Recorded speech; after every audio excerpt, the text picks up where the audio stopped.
Just waiting for YouTube to start.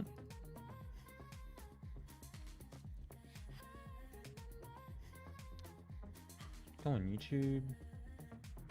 But yeah, we're back. We're gonna do a few things today, which is gonna be great. Actually, let me put in stream 1. We did basic data. We did currency module.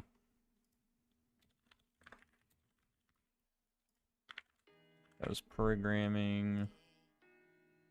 What? Oh, scripting. What else did we do? Now we did module requiring descendants, remote service, table utility,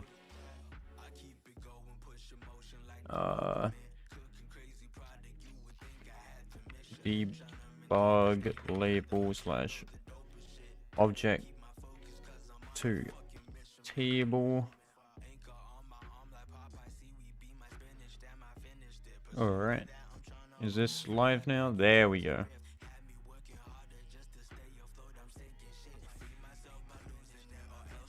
Alright. Is this live now? There we go. Alright, that should be on a different thing now. So now if I set my stream to my webpage, for anyone watching in Rodevs, they'll see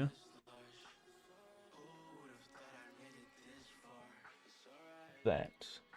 Let me just join on my phone to make sure it works. Actually, no, I'm gonna join my other thing here. Wait, did I log into or is it on the web page? Give me a second to set this up.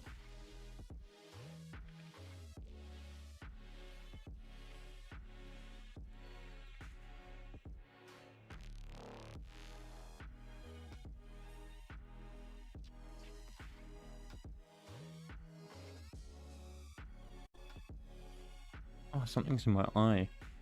Bruh. Got it. Okay, that's on the wrong account. What's this gift? Game Pass for Xbox. I don't have Xbox. Unfortunate. So I want Discord.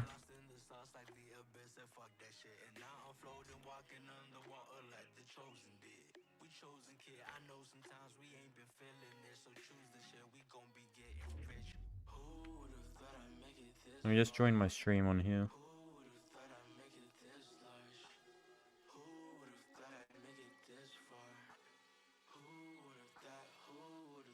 Oh my god.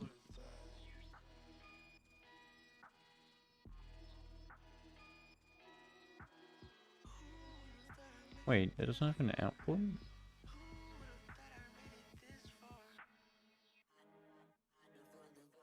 Oh god, I heard that's not echoing.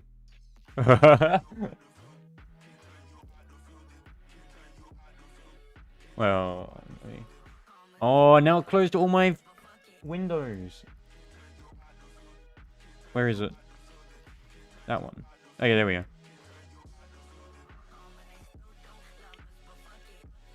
So studio should be there. Let me just minimize these like that, so it doesn't do that again. Windows settings. So Brave is going into voice meter output in the aux. I'm trying to get audio to work on this one, but it is not working. For some reason.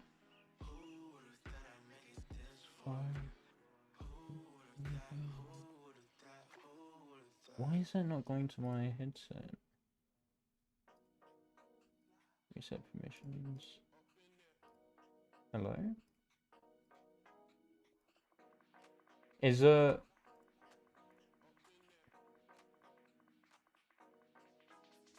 unless oh, Brave is probably blocking it, that's why. Let me go on Google Chrome.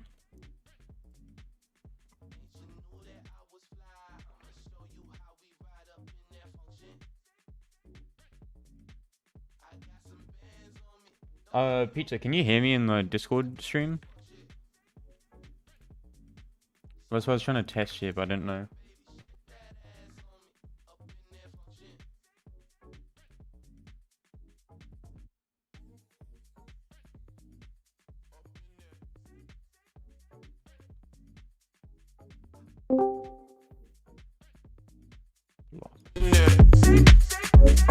Shit. Yep, okay, that definitely works.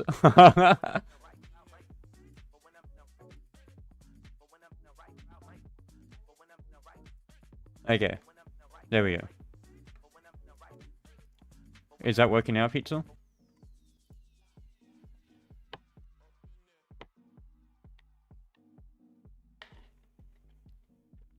Alright.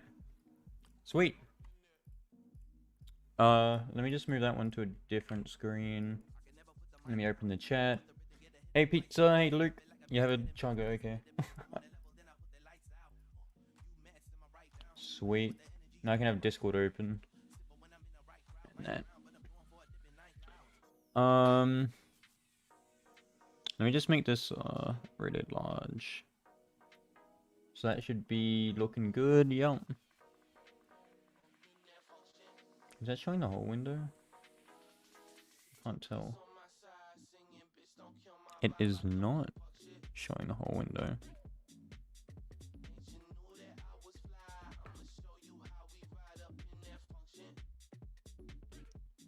Oh, I guess it's just how it's...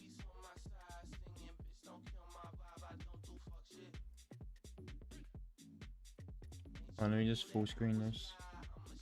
Yeah, okay.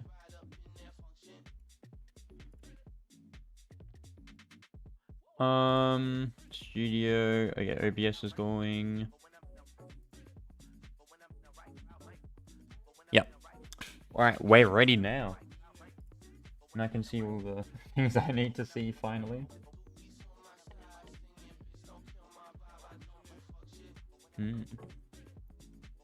Actually, I need to make sure Discord's up too. So that should still work fine. Yep. I had something else on my... Oh, it was Spotify, but I've got HydroBot now, so... Alright, so... Now that we can focus on what we're doing, today I want to... So that was stream 1, I was just doing that before. Today I actually want to do a little bit of the map. Because I want to get a map going, so that way we can start implementing... One is a chest loot system, so I want to place chests around and we can get loot from them. Second is I want to do some basic AI, so we can actually attack them with weapons. And third is we need an inventory system, so we can equip weapons, which is important. So, now we do have this Duster tutorial stuff I've got here, that's open source. Check my other tutorials for that.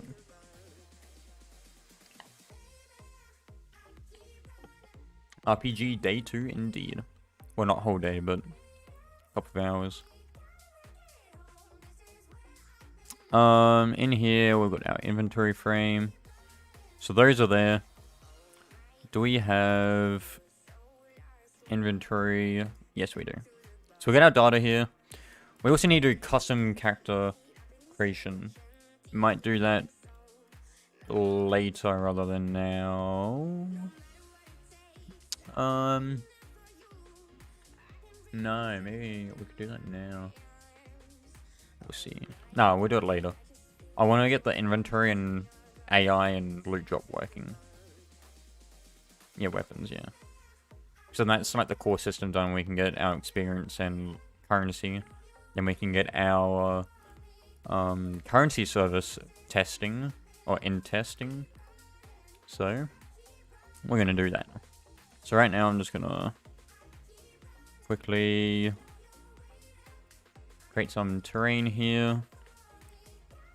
How do I want this? Let's actually design it here. So let's say, how about we do like floating islands? I kind of want to do that. That'd be a cool idea. Oh my god, I need to change that back to white.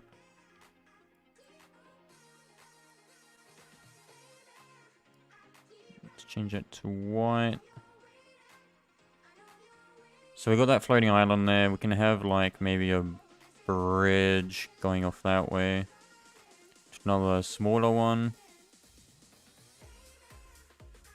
It's like a cloud. And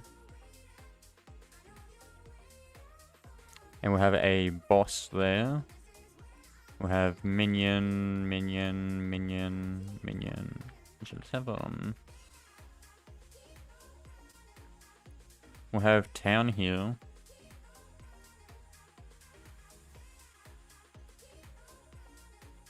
So we'll have that as a town area. We'll have a little forest in between there. We can have like a rock. We'll have a forest. We'll have a town. That's a boss.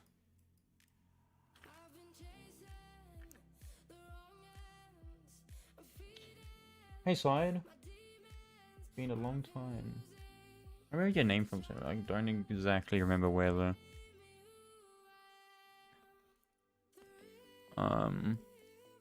Black there. Let's paint that one there. Paint over that. Is that something on my screen? Oh, it is. I dirt on my screen. And let's just have like a lanes, I guess, there.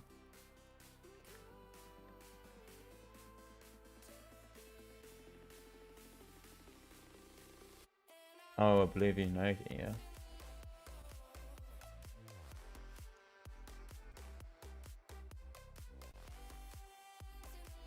Oh, I did, yeah, that was a long time ago.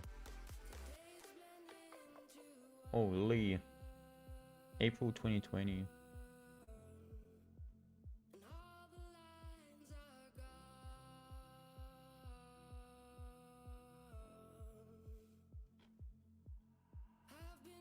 Oh, you were back in Astral. Damn.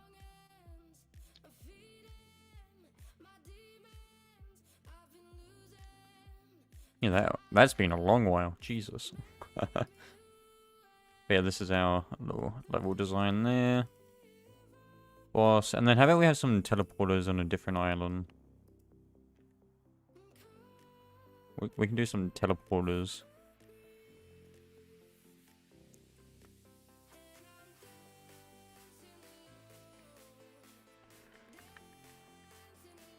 Teleporters.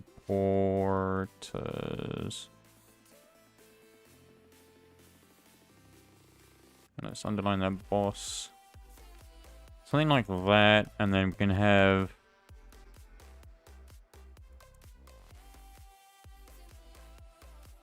rock plains, forest, town. We've got teleporters there. We've got the boss up there.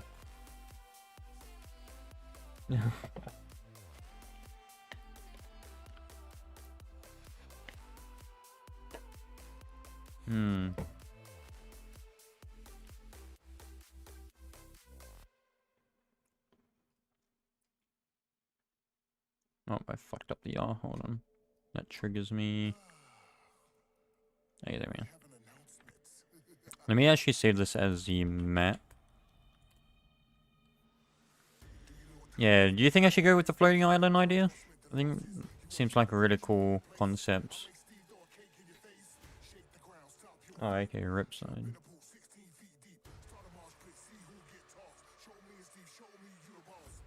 Who pinged me? Oh, this guy again.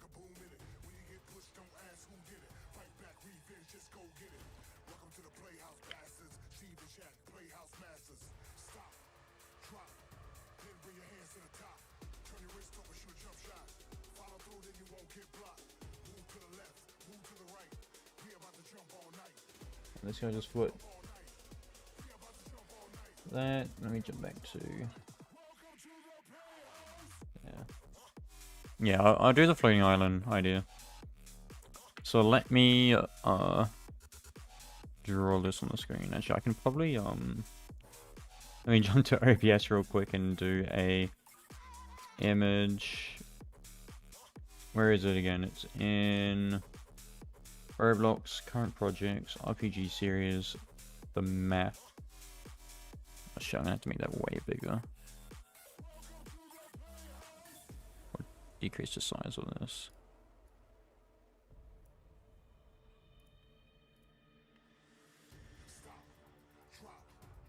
So that should be on screen now.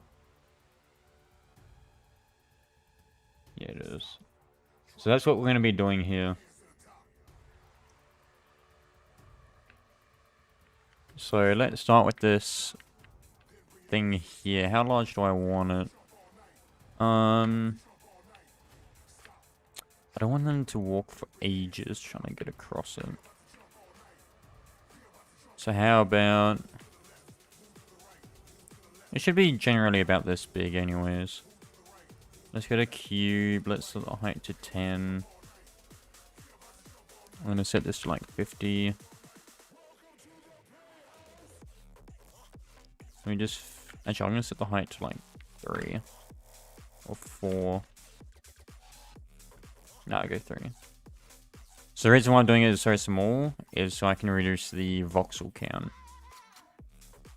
Rather than having like a really thick terrain. And then here, all I have to do is... I can use this base plate as like the level 0 for the whole thing. So I just have to move that base plate. Add. I can change how this looks.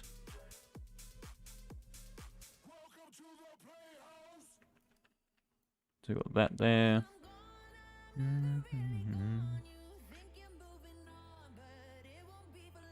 I just got an idea of what I can turn this into. Oh, and watch this. This whole island's just gonna be a certain character.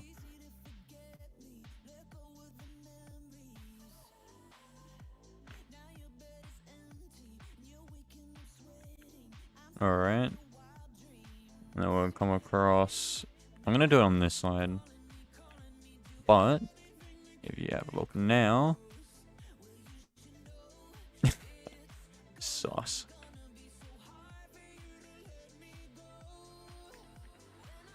Let me fix this. You're in a Mogus island.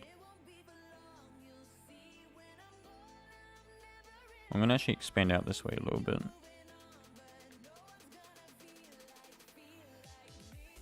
Oh, there we go. So that's that there, and then... So, we're looking at it this way, so the rock area and all that will be up there. Boss will come off that corner. So let me make... the boss one here. No, I'll just have it on the same Y height. I might change it though. See. So the boss is up there. Might have to increase the scale quite a bit. I've got teleporters over here.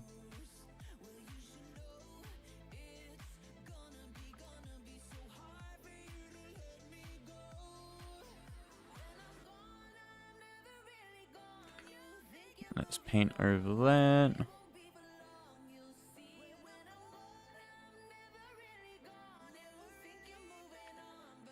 There we go. Yeah, I'm gonna definitely need to increase the scale on this. Let me select. No, I'm just gonna have to. I'm just gonna select this region. Wait, is that as big as it can go? That's not right. Wait, actually? That's as big as I can select? Oh my god. Alright, let me just increase this to 50. And just paint all of this. So towards the base it should be larger.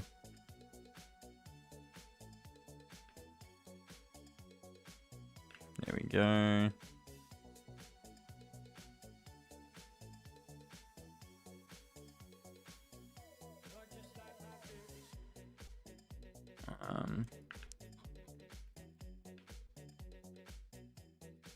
here. What is it at?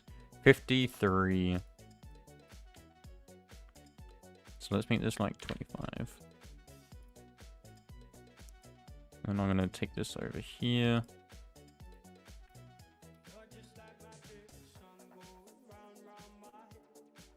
Let me cut back on this area a little bit.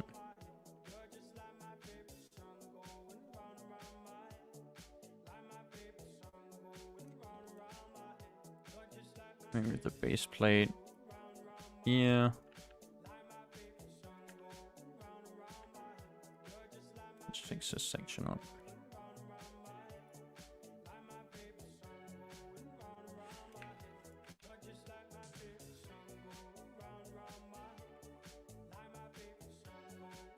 So what I'm gonna do instead is have this as a rock area.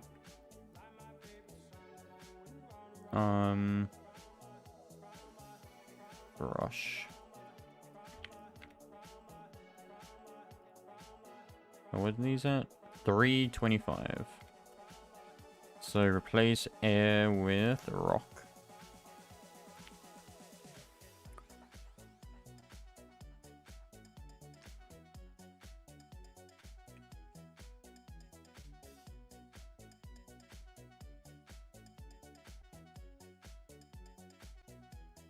Oh wait, is this... was that flat? Yeah, okay, good, it was. So we'll have that as a rock area. Going into maybe...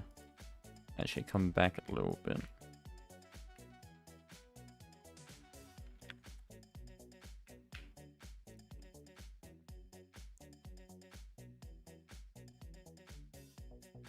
And then what I can do is raise the rock area.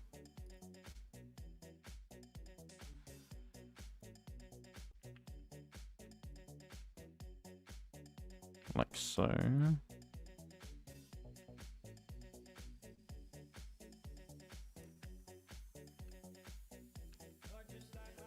And then decrease the height towards this end.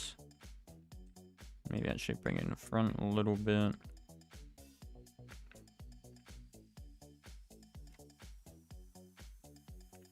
And then this side can be just pretty much flat.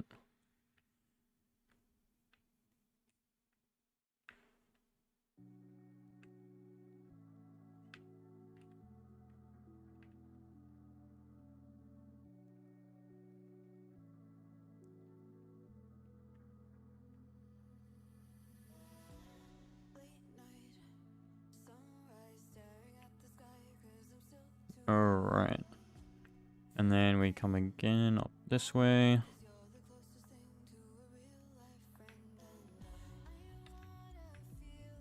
And they come off here. Might have a waterfall coming off here too. That'd be cool. I want it to be about there.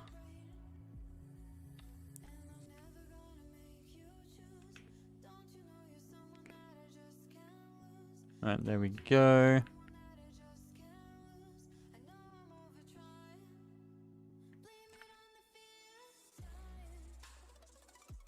Let's bring that around, make it a little bit nicer. Around this way. Go back over everything again.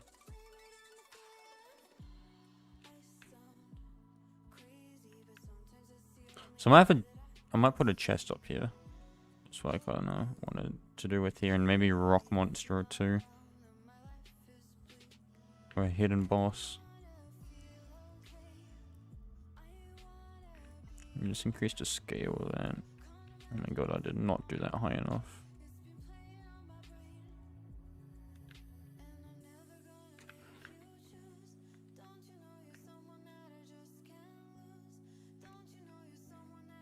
Yeah, that'd be good.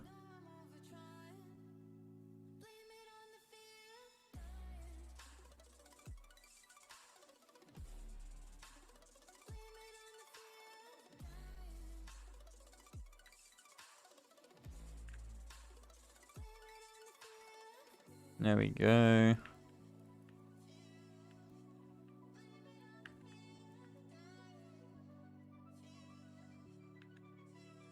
Right around here. Yeah, I'm gonna definitely need to increase the scale of this cliff.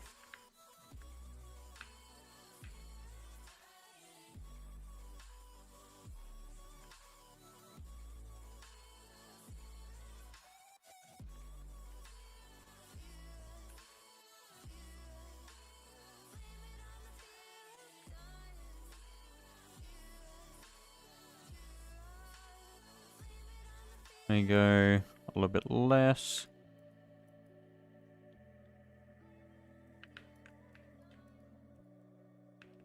Is that... Yeah, hold on. I'm just gonna use the smooth tool here. There we go.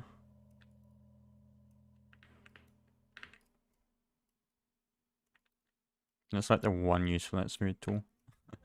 Just fixing problems like that.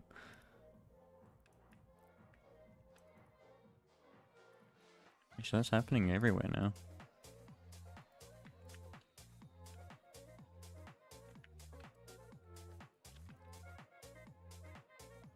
Well, I need to erode these.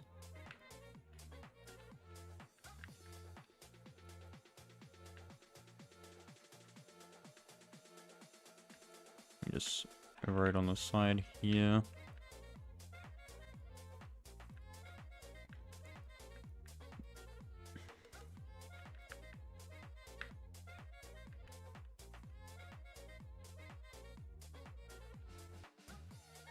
And actually, as a matter of fact, I want to erode into it a little bit.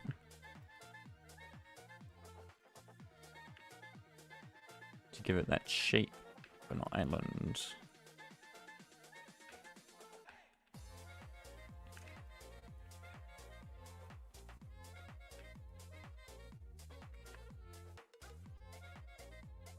Just script. I need to do map first, and then I can put in some little enemies. I'm vibing to this music first.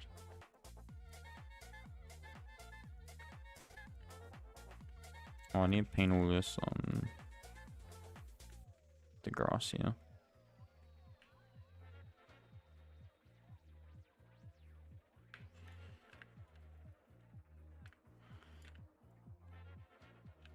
Let me just get back over with a rock on this section.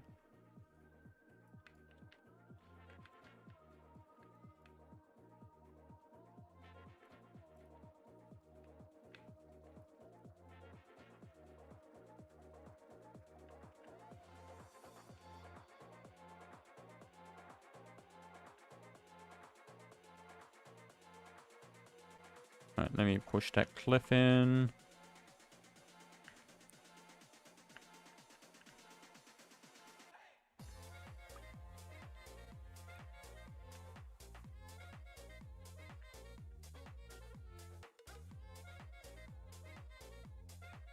Let's do some rock there.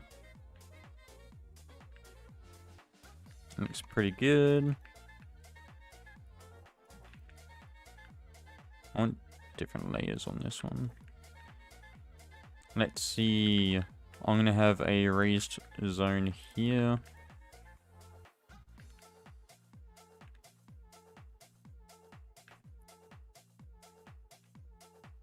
I want a raised zone up here.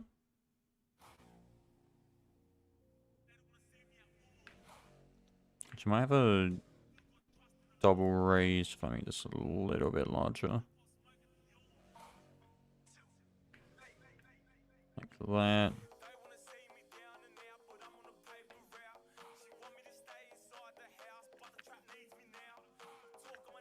Let's turn that off. So let me scale this up like that. Shrink it down, I mean. That. Let's do the same over here.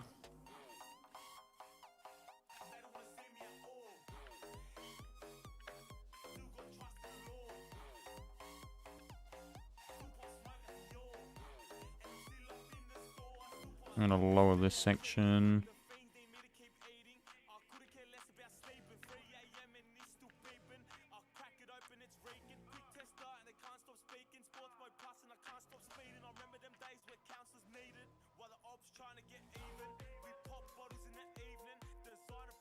There we go. Now...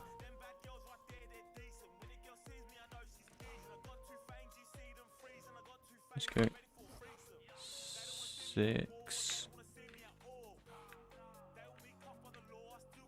I'm gonna put this section over here. And that's how you get up to the high spot. And that way...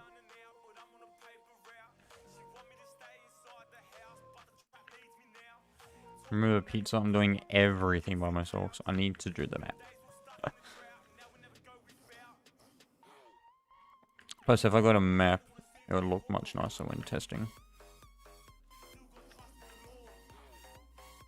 I could probably convert that back to planes now, this section over here. Let me paint over this.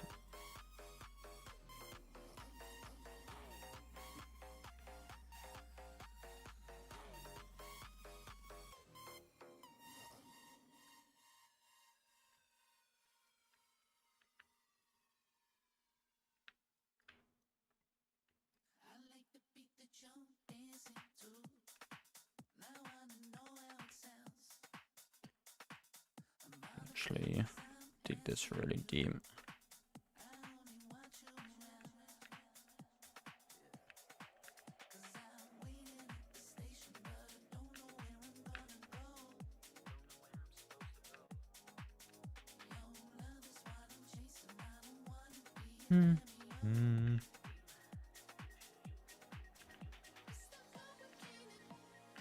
There we go.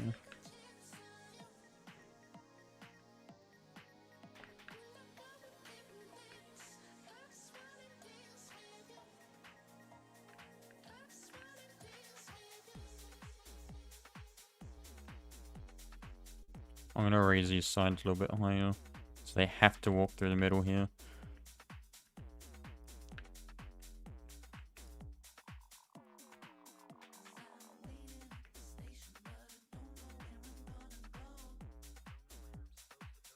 Actually, this will have to do there. So I'm gonna go all around 4. Should we just do it like that?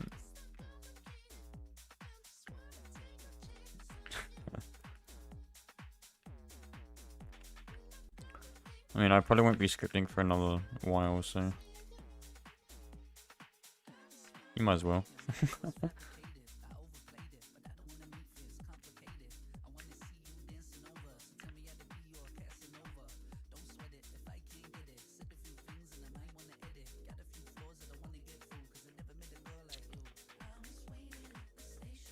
Go in there. That is definitely big enough.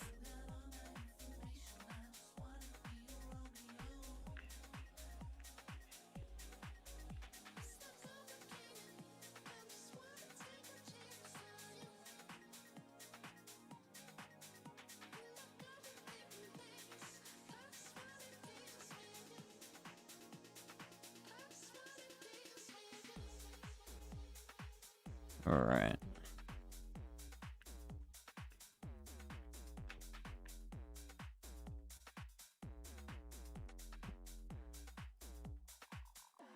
I need to erode all that there. I'm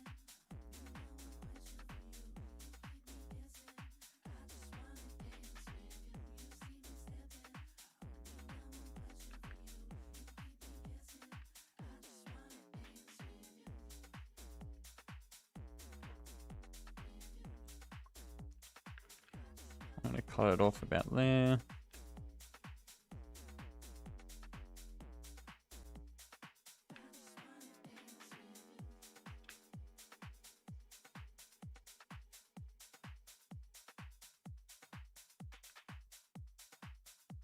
Wait, that is on midday, right? Yeah. Okay. Yeah, so pretty much just want it so it's all slanted.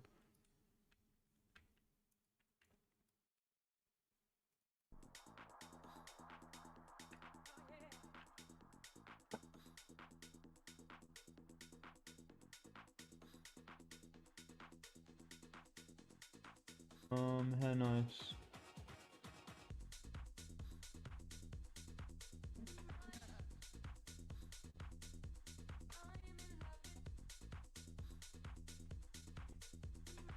Oh my god, really? It's not gonna let me. I know, give me a second.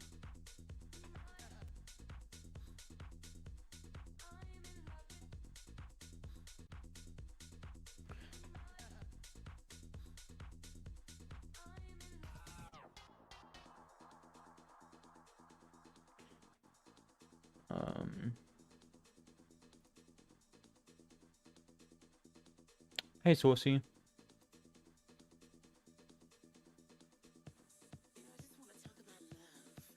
It won't let me fucking ban them. Is YouTube stupid? Or is it just not showing me the, What?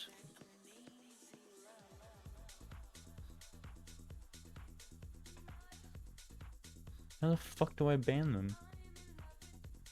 Oh, I guess YouTube's not like Twitch.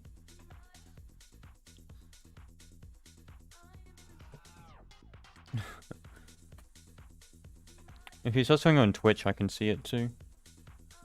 So. Oh, hey, Razor. Yeah, Razor, we just got spammed, that's all.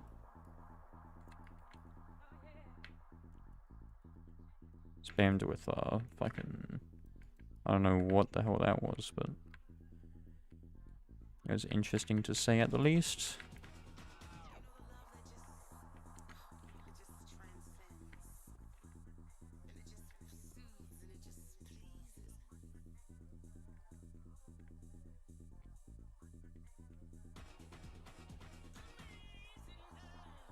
Alright, I reckon I should do a dirt walking ground, or so like I shall make a dirt path going through it.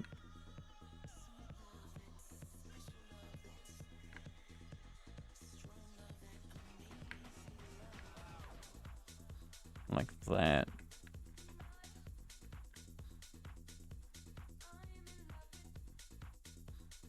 And I have all the different paths and grounds, and like put dirt around that.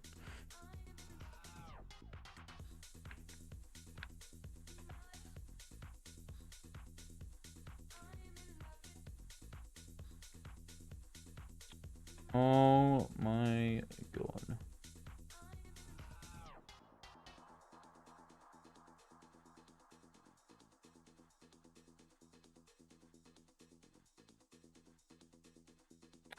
It doesn't let me put them in timeout unless I full screen.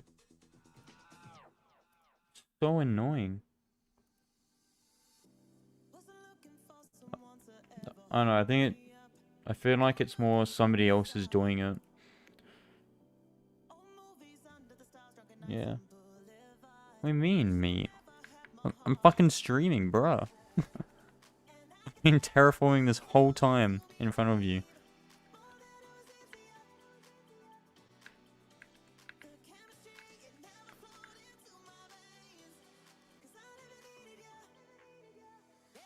I should put you in timeout, Pizza. You're probably spamming the bots.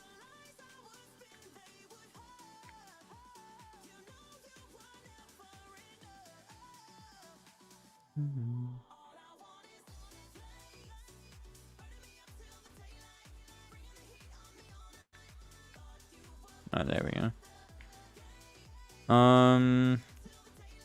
I'm gonna make this whole section here ground, and I'll grass around that up to the edge.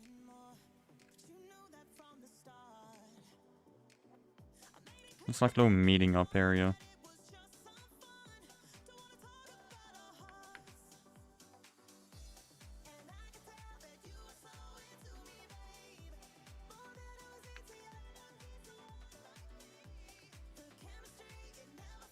And then I can just dabble in here, a little bit of dirt.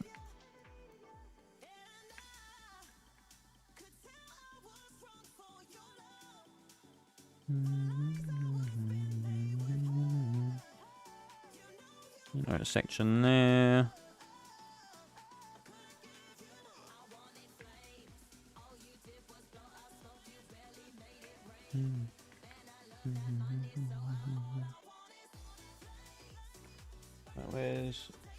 Just make sure it's not happening on Twitch. Good.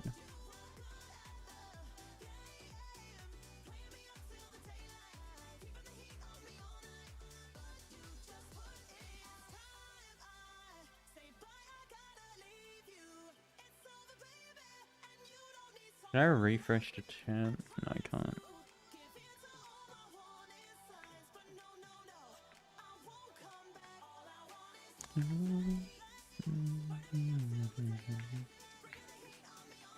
Oh, there we go. Actually, wait, that's really sketch. I think about it. It shouldn't be there.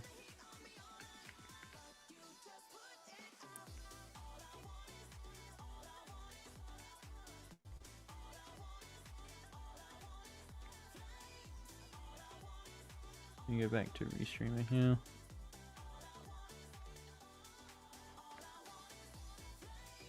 Make sure I didn't miss anything. Yeah. Oh shit, Razor. All your messages weren't going through. Just restreamer. You forgot to ping the server. Oh fuck. Yeah, let me do that actually. So I'm gonna ping in Rode's chat. That sucks. Yeah. Speak games.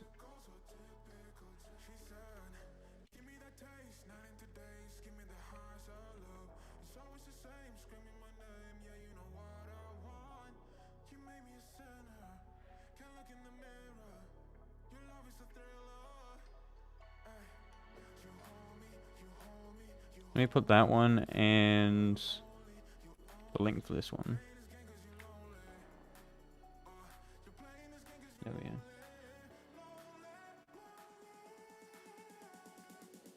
go. Smoother than a waterfall, bruh. What time is it for you, pizza? Is it like really early in the morning or something?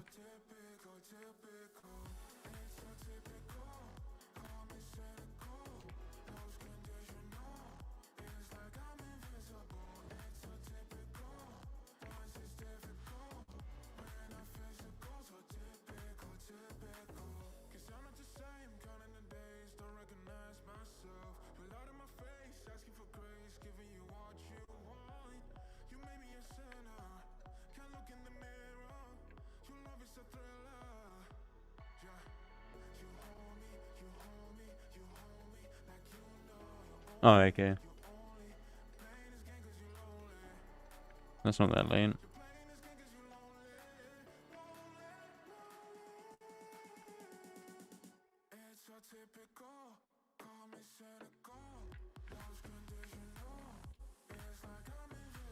Oh, there we go.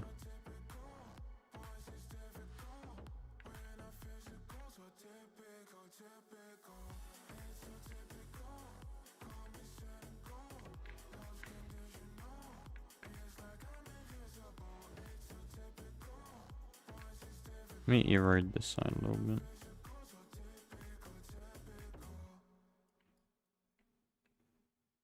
And I'll grow it up. And smooth it.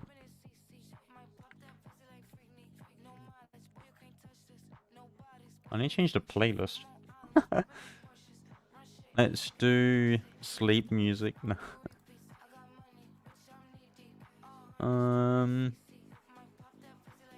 What's in classics? Okay, that's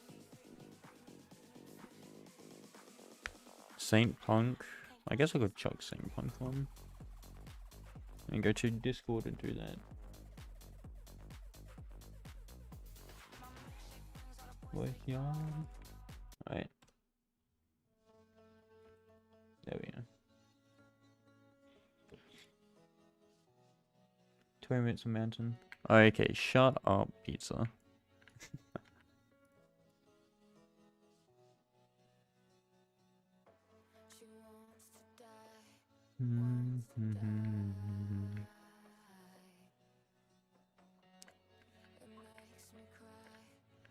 I take my time doing terrain things.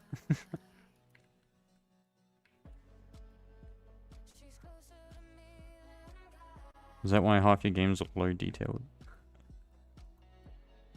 Copy paste.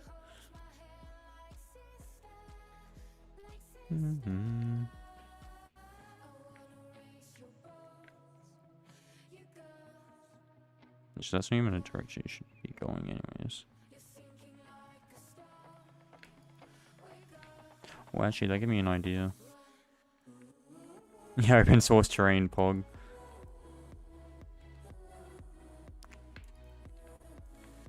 I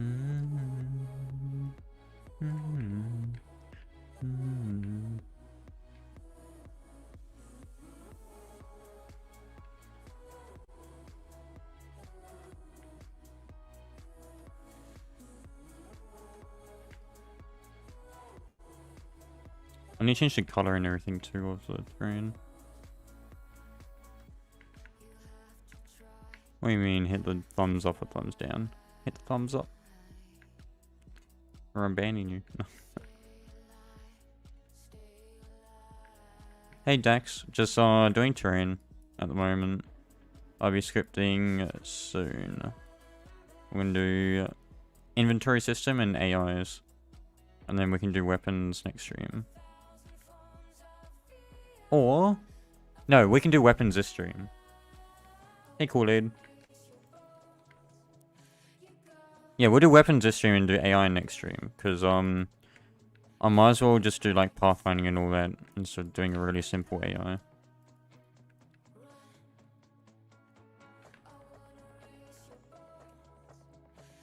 Oh, shit. I'll do that now, actually. Roblox Studio right now, since I'm not playtesting it, it's fine. But once I start playtesting it, I swear if it starts freezing again for like... no, not this stream. Probably next stream. But if Studio keeps freezing when I'm trying to playtest, I'm gonna get really pissed again. Are we doing weapons though? Including the hit registration server. I know Razor wants to know how I do it, so I'll do a stream for him. Yeah, so this is like a full RPG series, yeah. I don't know how long it's gonna last, or what I'm gonna include in it, but we shall see when we work on it.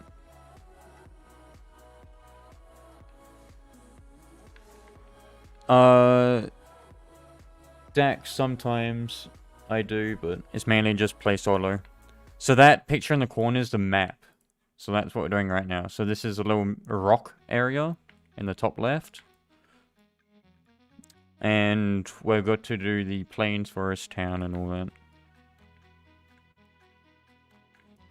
Well, I'll just get like a layout for it. I won't actually completely do all of them, but... I'm setting this area up so we can put AI here almost straight away. And so I can get the colors correct for the game. Oh, and we're gonna create a freaking UI. It's gonna be great. I'm not gonna use Raycast, no. I'm gonna use a different setup. Yeah, Kool-Aid, the coordinates map, yeah.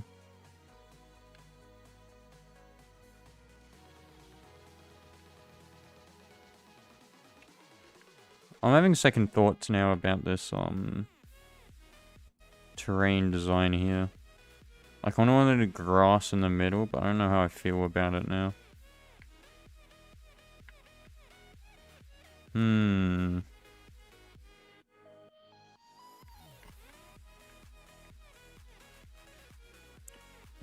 Won't be using Fastcast.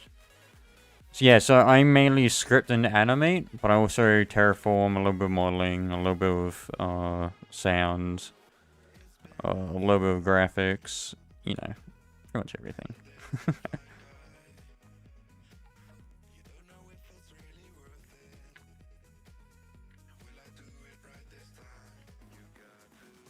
I've just been practicing a lot more often.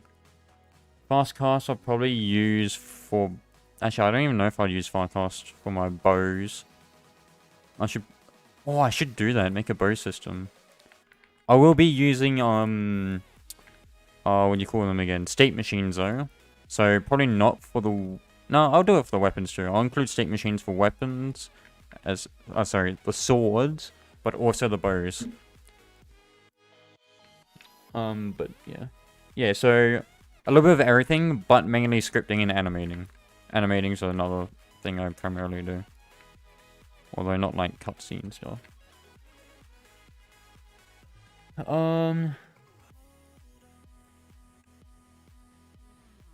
Head of pathfinding and raycast vision, so I don't know how to make good AI. Yeah, okay, yeah. You just gotta combine it. That's pretty much how you make the good AIs. You just gotta combine the raycasting, vision seeing, and all that.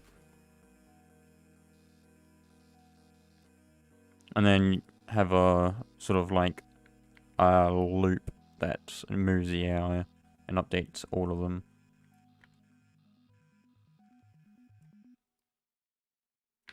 That goes there.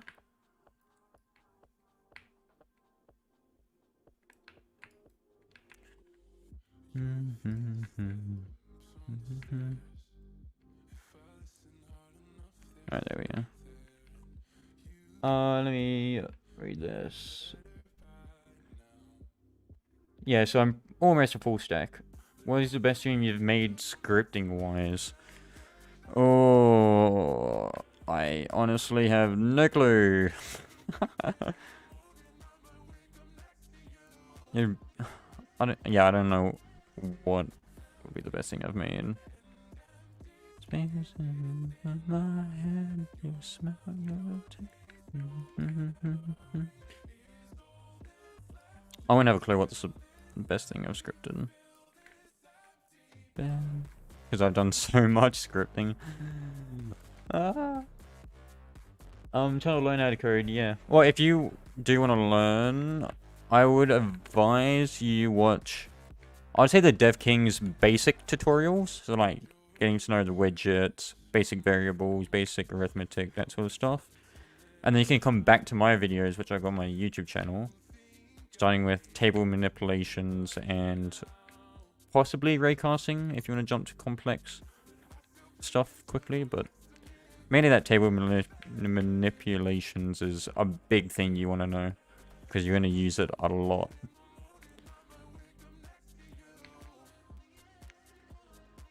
And then, yeah, just watch from the episode 1 of Profile Service tutorial, I guess.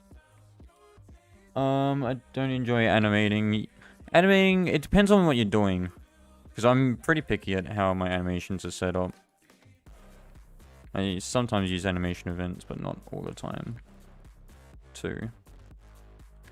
Empty bed. I know how to model tiny bit. Yeah. But a beast at... Yeah, okay, so you're like a... I wouldn't say UX. Or maybe UX, but... graphic effects and... designing interfaces. Oh, sweet. 100 messages. Avid Blocks, I guess. I haven't watched his... I don't know if he's remaking his beginner series or not. And I haven't watched his videos for a very long time. So they might be outdated. I know a lot of the basic ones that Dev King did are still in date. Although I think a couple of them are going out date now. But most of them are in date. I want to learn how to make AI attack players and give them attack patterns. Okay, yeah.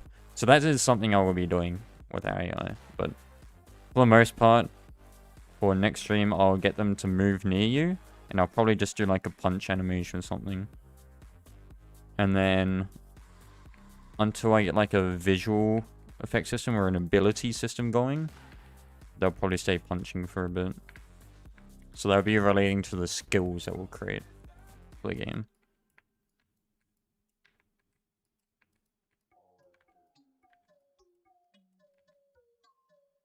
But that should give you a head start anyways.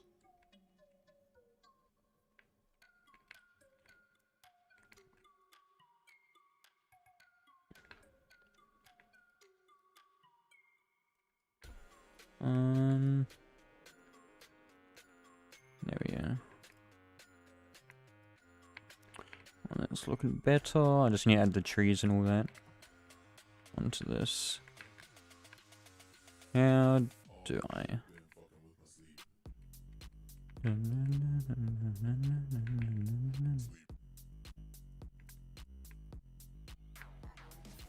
And actually, I can have a pathfinder back to the spawn location too, in case it gets followed off the mountain or something here.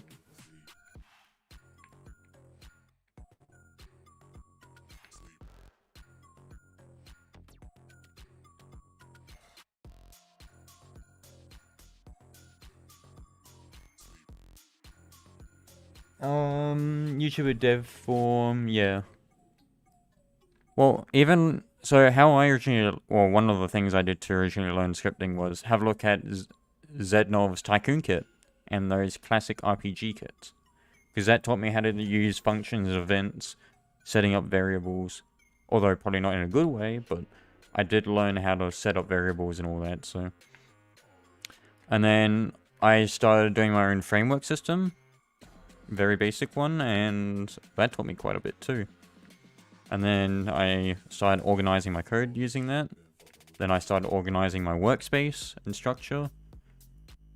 And now my games are pretty clean in terms of organizing the modules and all the assets inside workspace and all that.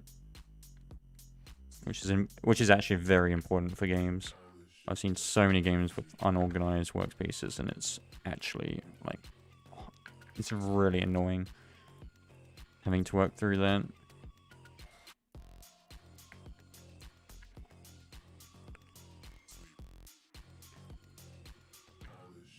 Paint that there.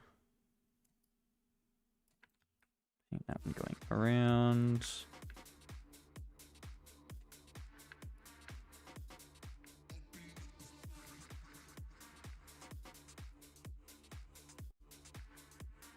Paint that one grass here. Let me smooth that. Not the screen. Hey. Don't have a profile. Oh my god, pizza. I am watching Death King and Peace Factory. Yeah, Peace Factory is pretty outdated. A lot of his tutorials did teach you a bunch of stuff though. I did like his ones, yeah. I think I looked at his terrain generation originally, and I memorized the whole thing.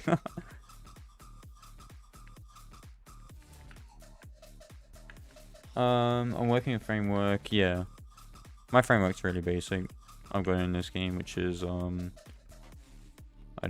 yeah. You just have an init function and it gives you the other systems in the same directory. And the way that they start is quite literally this init function. So once this init's called, it starts everything inside it, so.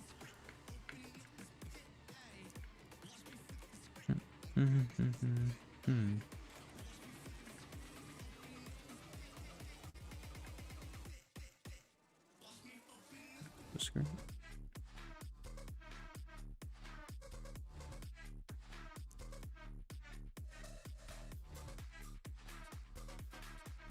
I could probably leave this all grass. Nah. I will put that in there though. And then have that go down there. And have that go there. Oh, I didn't mean to paint that.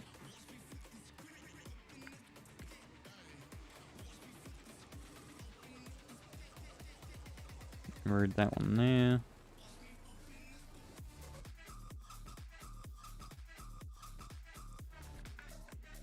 No, I want everything to be walkable. I should implement full damage. That'd be a cool idea. Make it a little bit of more of a hardcore one. And that way you can't just jump from the top to the... Jump from up here down there. Do you make your own models? Sometimes I do. Generally, I have some asset packs and I just grab whatever out of there. I don't mind the questions. Yeah.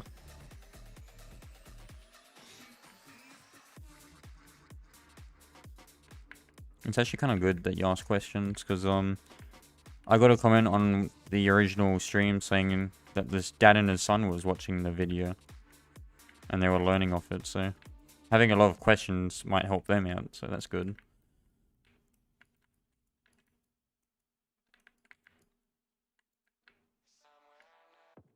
Hog for that, by the way. Alright. Yes, I'm thinking we have enemies along this path here as you go towards it. That's kind of why I made this area.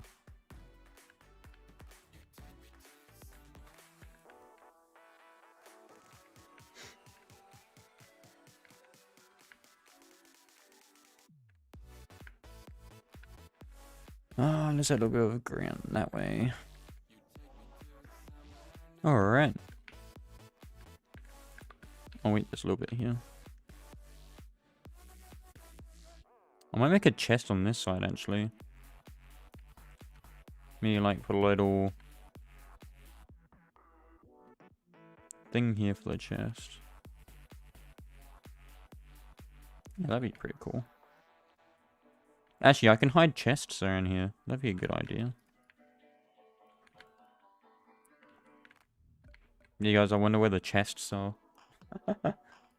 Yeah, that kid is going too far.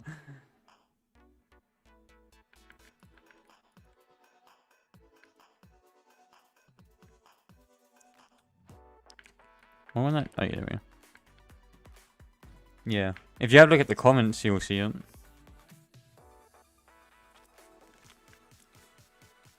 I thought it was pretty cool though that he said that.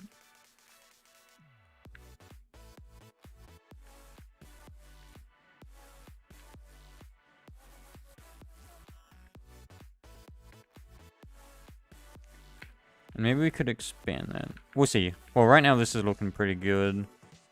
Is my quality max? Yeah, it is. I don't know why it's doing that with the... What the hell?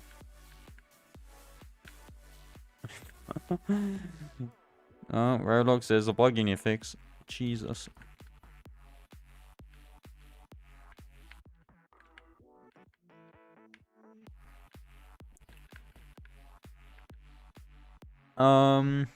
So what's my overall goal? So the main reason why I did this series, or actually any other game series, was so I can script and do any other forms of development like terraforming, and it's mainly for people to learn off.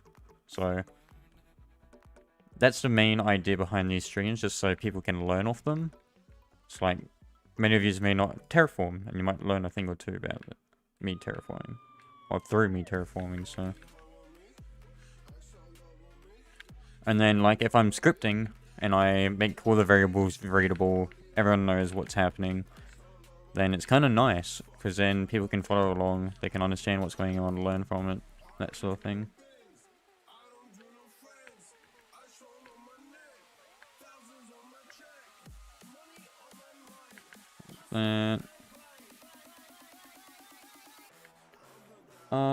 How long do you think it would take to finish the map? Yikes. I don't know.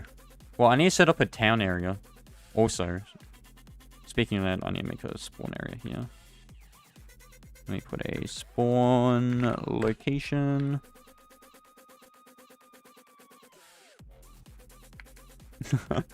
Don't forget about that one. Yeah, so like I want a forest at the front here. And then the plains back right. Maybe I need to expand the mountain region a little bit more over this way. Yeah. I should probably actually just lay them out. But whatever. What's up with the songs getting through? Yeah, I'll put another mountain there. I won't worry about that now though, because people want me to script, not terraform all day. I do more terraforming at the start of the next stream.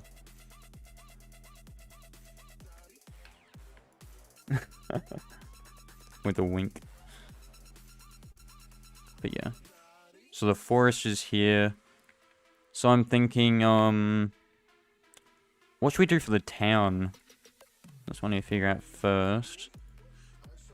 So we got the town image there, but we don't have like paths or anything. So I'm thinking teleporters obviously are to the right around here somewhere. So maybe have like that way, path that way. And we can have like castle walls. We can do a setup like that.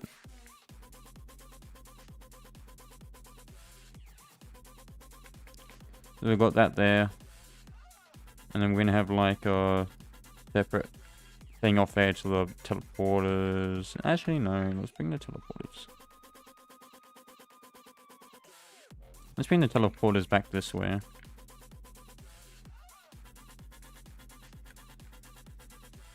Yeah. That'd be kind of cool, yeah. Learning scripting with your dad. My mom did try Java, but she couldn't figure it out. Why she didn't ask me any questions about it. She's like, oh, do you know Java? I'm like, nope. She's like, okay, bye. Didn't even ask if I knew any programming languages at all.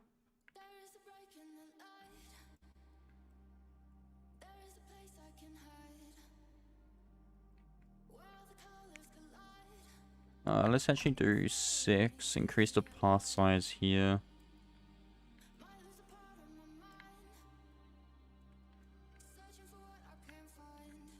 Yeah, so I'm going to put castle walls around this so it looks cool.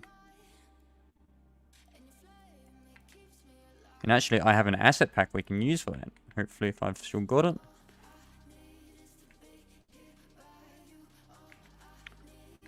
How do you plan your projects? So, I showed you in the first stream, but I'm using HacknPlan for this one. And actually, I can show that in a minute, because I actually need to add the terrain on here for it. But it's sort of like a more advanced Trello. And it's a lot cleaner looking. I'm just going to say that now, but it is a lot cleaner looking. But, yeah, let me show you that. Holy moly, there is a lot on the screen. Here it is. So this is HacknPlan. And if we just jump to programming, this is all the programming to-dos. I've got this user story, which is just like what we did on each stream. There's building here.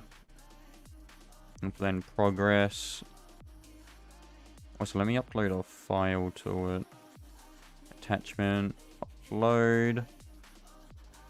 Let me get this one. Roblox, current projects, RPG series, map. And like, yeah. Yeah, it's way better than Trello. Like, look at that. And then just put testing, completed, in progress. And there's categories. And there's actually more to this. I've disabled a bunch of stuff, but if I jump to modules, I've got dependencies disabled, comments disabled, costs, so in case you want like a works per hour, points thing, whatever. There's dates. There's actually a design model here, which I've got fully disabled. You can set mandatory fields, that sort of thing. And then you can add more users, obviously. There's milestones you can add. Obviously the categories, all the tags I got. And then there's like storage, which is all the files you get uploaded. So by default you get 500 megabytes free, but if you, obviously the subscription plans, the $3 a month, I believe it was, gives you 5 gigs, or 2 to 5 gigs. So it's pretty good, I'd say. For what you can get for free in this, I highly recommend this. But yeah. Yeah, so we've got combat system. I actually didn't add the inventory to here. Let me clone that. Inventory.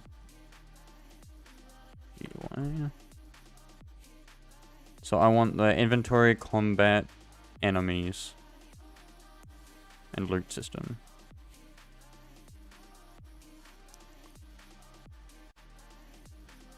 Yeah. So actually, that's in test. I am working on the map now. Yeah.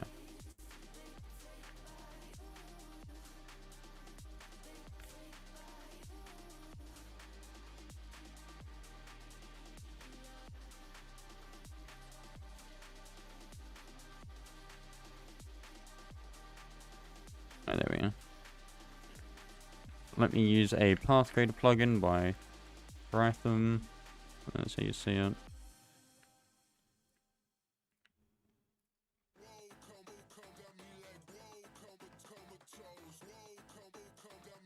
I just want to make a barrier around here.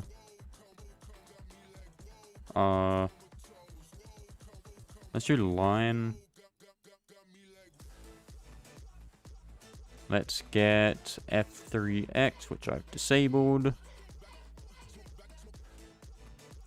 F3X. Yeah. It's really nice, yeah. Oh shit, don't delete that. I want to resize.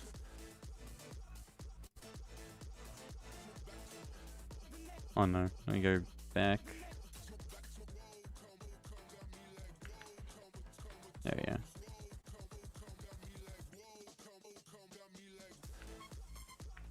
Let's do both here. I want it large enough so you can walk on it. And let me just move all of these out more. This won't matter since I can use a different plugin to resize align it. There we go. Actually, now that I've done that, let me move this. Let me change this here so it's a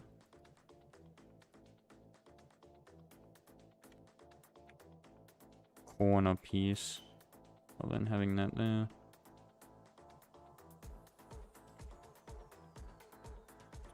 Pavement. There we go. Which I'm gonna make it wide.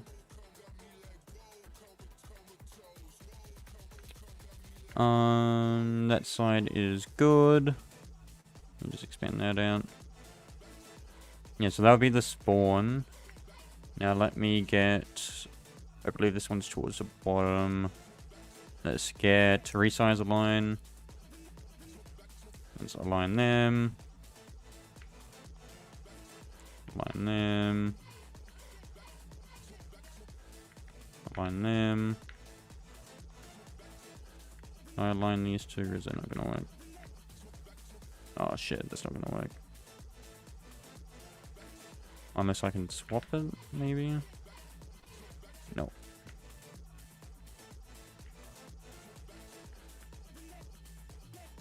If I extend into... Extend up to... No. Oh, I'm going to fix that section there in a moment. That works.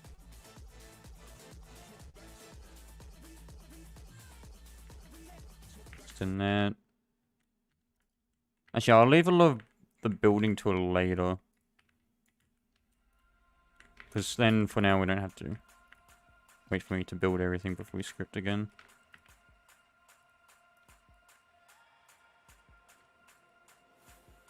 Because I guess you've been waiting for an hour to start scripting. Hour and 13 minutes. But I do need to actually fix this middle piece here.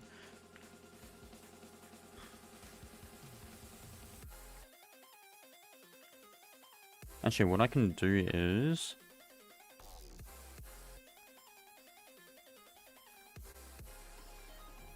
I believe there is another plugin actually that I can use. Gap fill, yes.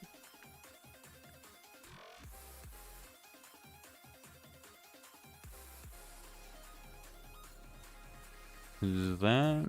No. That one to that one? Nope. Okay, there we go.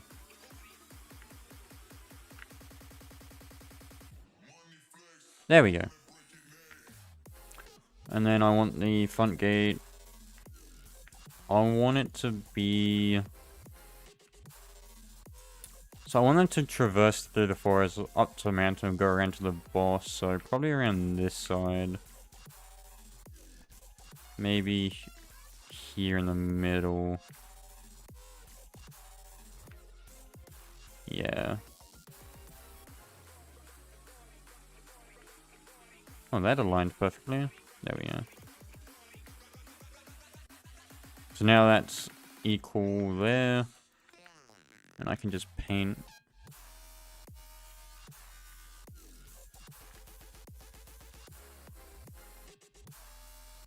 That there. And so I think a lot of people would be curious about how I terraform. Or terraformed the map, so that's kind of why I'm doing it now.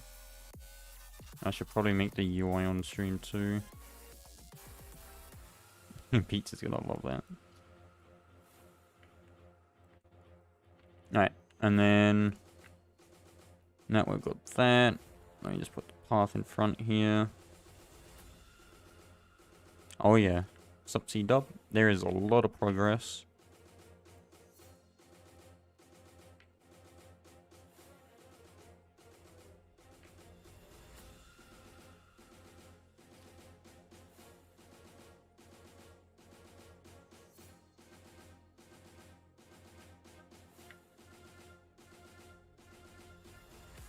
So number one is... Now we can put like a mountain or something in the middle here.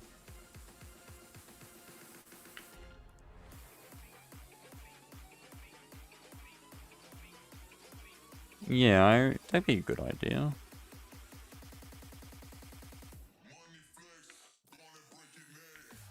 Oh, that's a very specific shape. Let me change that. Let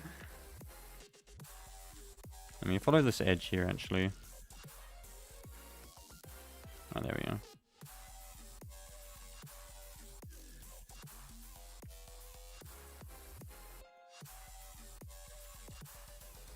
Yeah, and then the path can come through the middle here.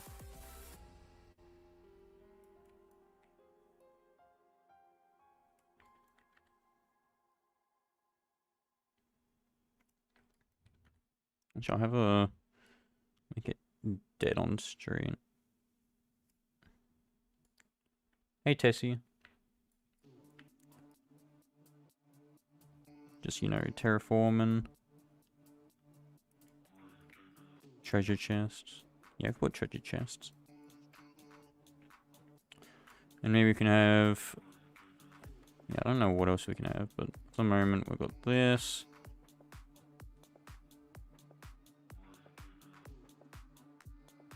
I'm gonna make this first part a little bit bigger.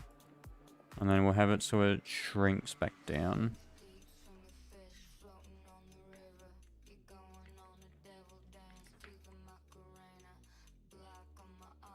So like boom, boom. Like, you know, merging roads sort of thing. And then we'll have like a mud perimeter of the forest.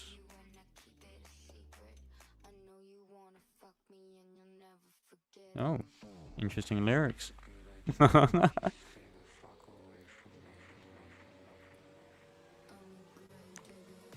we go. So we can have that there, and that'll tell us that the forest is in there. And then over here. Actually, I might put the boss probably. So let's have the forest line start here. Forest line start here.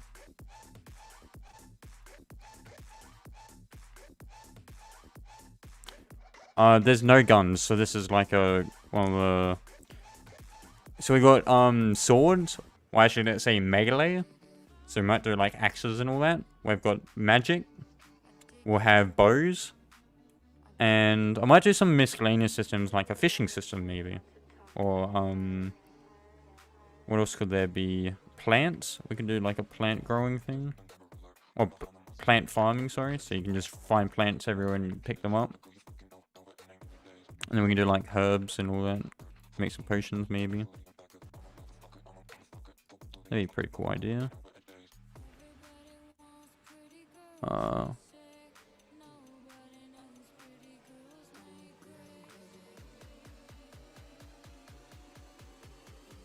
Let's have that. Like that. There we go.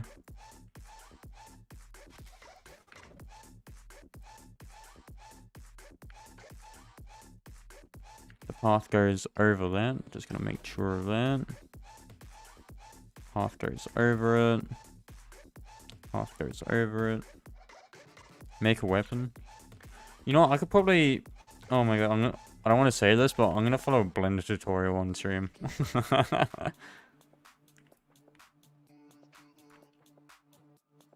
Yeah. Well, probably not mining. I could do brewing. I probably won't do lumber. So like brewing, I'll do. Fishing, I'll do. Siren. Actually, that'd be a good thing, Siren. Because then I can patch your exploits, you noob.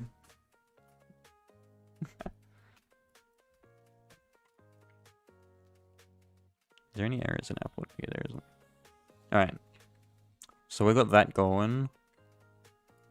And then I'll make the boss in a separate area over here.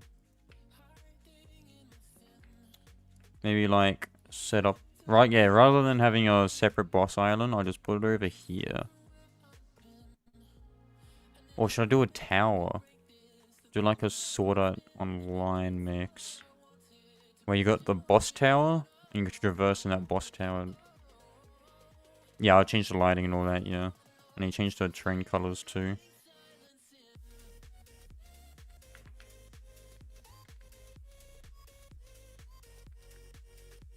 Actually, what if I have...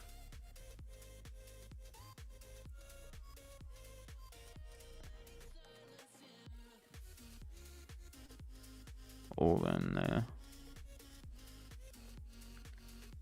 Yeah, that looks like a good idea. And then I can have rock again around this way.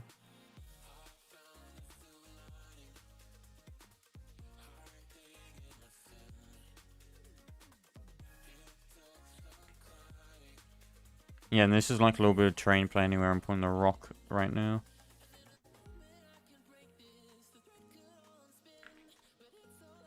Maybe like... Actually, I can make this circulate the boss area. So the boss can't be just thrown off the island.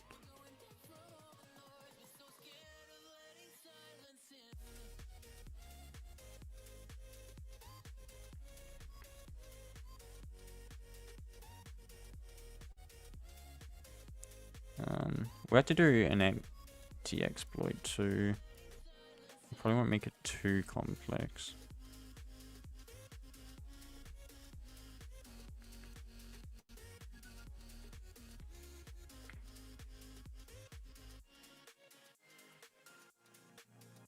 Oh, there we go.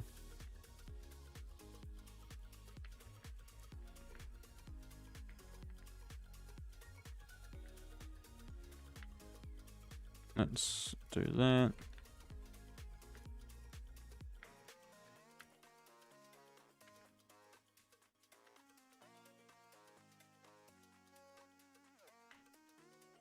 Let me just soften all them.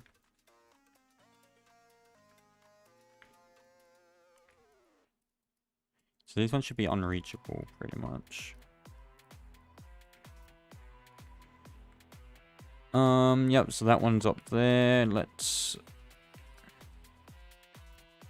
Yeah, so that's jungle that way. I might actually just do this now. I won't like paint the top or anything, I'll just raise it.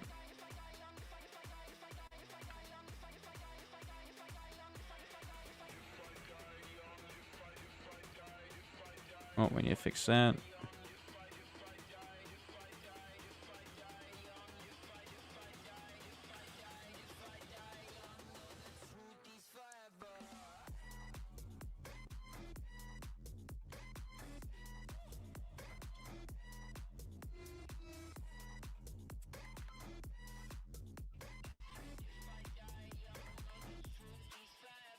Actually, I might have to...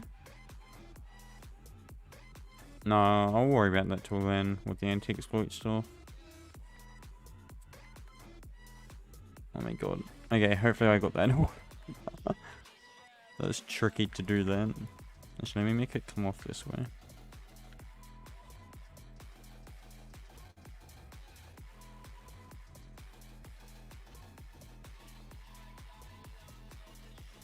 Oh my god, where does this go?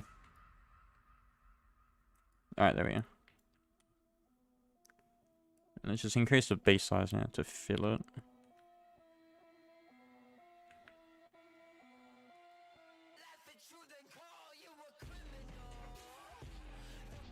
There we go. Around this way.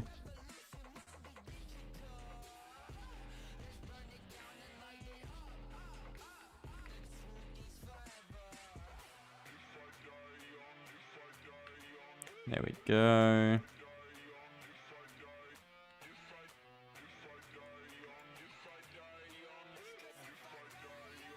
Oh, wasn't even high enough. Oh, at least we know where the barrier is now. Oh, actually, no, I'm gonna have to remove a lot of this.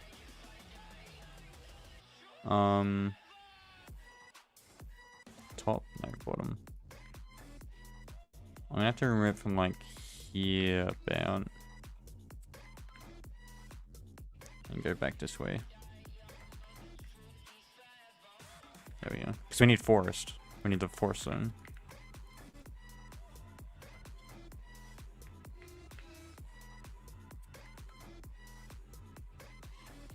And we could probably put a spider's den or something.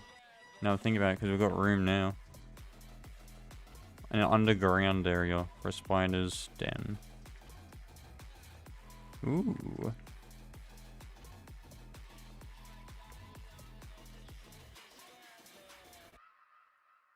Actually, we could do that.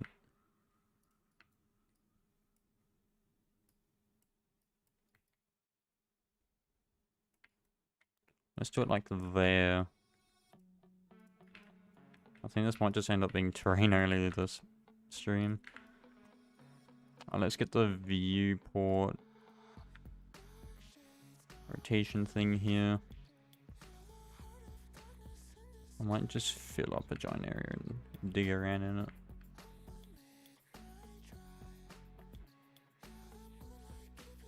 Which I can barely see.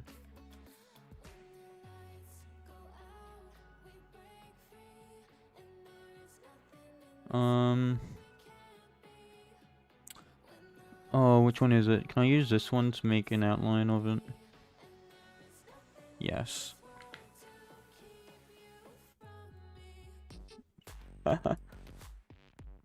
There's a way I can... Oh, wait, yeah, that's one. Which one of these is it? I can see a little bit of detail.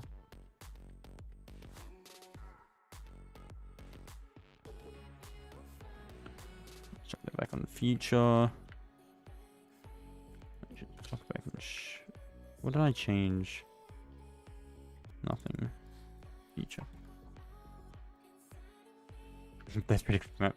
You just want me to stop making the map, don't you? But yes, that should be pretty good. Let's need to go around and...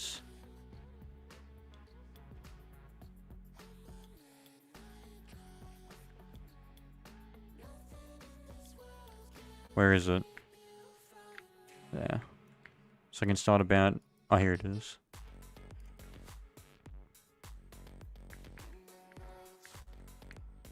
Should I put it right next to the... Yeah, actually, I'm going to do that. Because then what I can do is come back around, like, over here and put one also. Put an entrance there. Maybe one up here.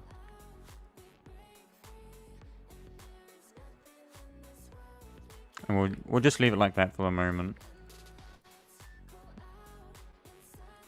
Actually, let's bring... We need to grow this so it's like a little mound.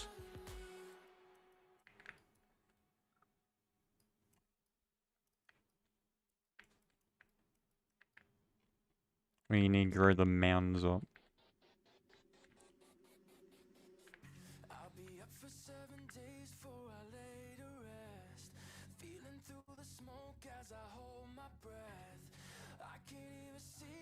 There we go. Let me change this back to grass.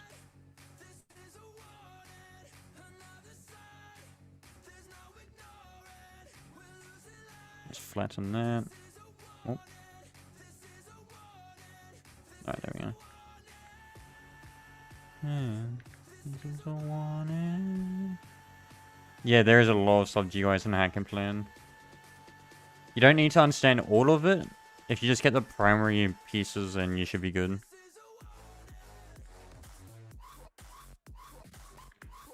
Actually, that works, because what we can do is have it like do a giant circle around. So let me... I just want to design this while we're here. So that one is that way in. This one is this way in. So what we can do is have maybe like a path that goes around there. And then we're going to have like sub-tunnels.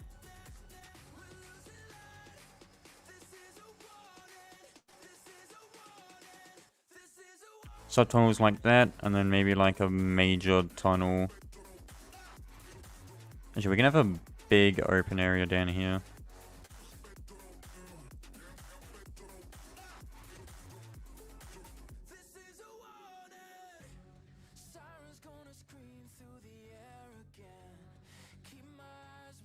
Or I can have it...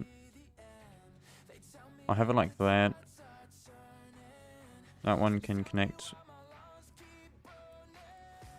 I want it like a little maze.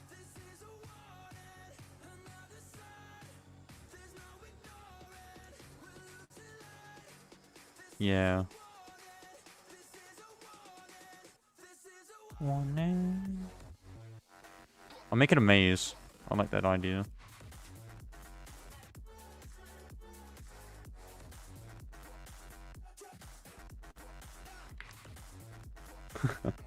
GUI. Not GUI. I'm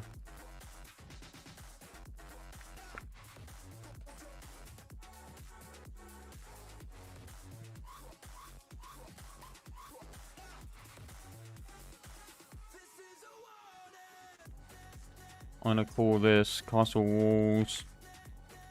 Actually, I'll call it town walls.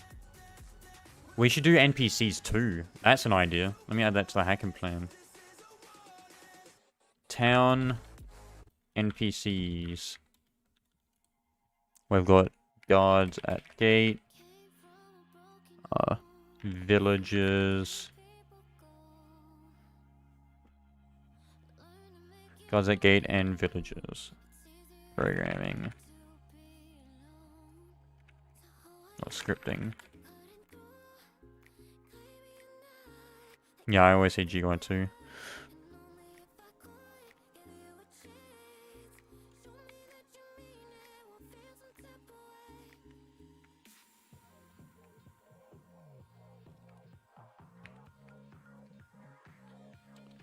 Actually, is it? I don't remember which spelling it is. I think it's that one.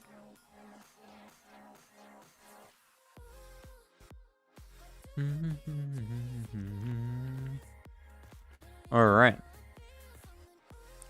I think that's pretty good. Because now we've got... Oh, actually, I'm going to curve this. Around this way more. Because we won't need that extra section there.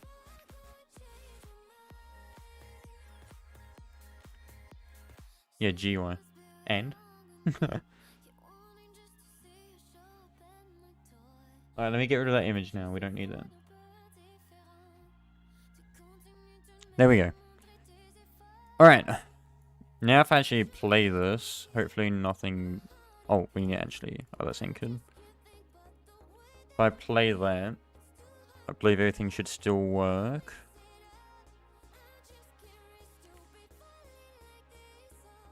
Yep, everything still works. That's pretty good scale. Look at that. We've got ourselves a big map. And I might move this spawn to the center over here, so you're a little bit closer to that gate.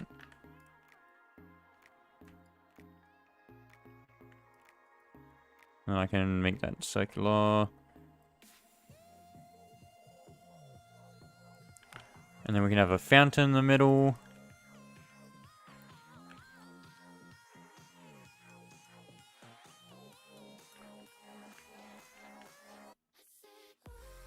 Explorer. So let's call this the town. Let's do rock walls. Spawn location goes into town. Where's that dummy? Oh, inside the terrain.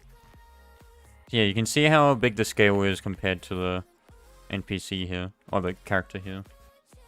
Yeah, big map, yeah. So the reason why I did a big map was because I was thinking of doing mounts or carriages or something like that. So we can play around with that sort of system, and that'd be a really cool system that a lot of you might want. So, because we can have like, you know, a donkey from like what's a game called again? Wild West. You have a donkey as your starting mount. And or we can have it so when you do a quest, which is the tutorial quest, you get a donkey as a starter. And then you can summon the donkey to traverse across the map. Gameplay! Donkey quest at start. You get a tutorial quest with a reward. Get a donkey for a reward. Donkey is used to traverse a large map at somewhat of a speed. Scripting. Great. And we can do a mount / carriage system. Mounts, donkeys, horses, etc. Scripting. A lake? Yeah, I can add a lake. I'll put that through the forest. Mounts, carriages.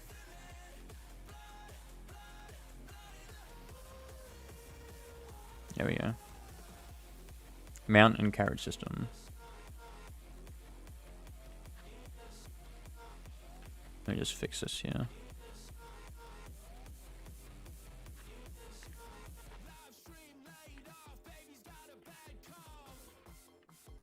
Alright, there we go.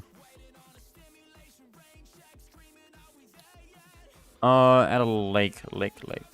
I'm gonna use ice for the moment just so I can pick where it is. Oh, that's not even aligned. Wait, hold on, I need to fix this. Let's do it there. Okay, there we go. Yeah, we'll do ice for the moment. So how about... what if I filled this center area here? And then have a bridge... so like, let me use glacier. It's like, there's water going through this middle part here. Instead of having the path.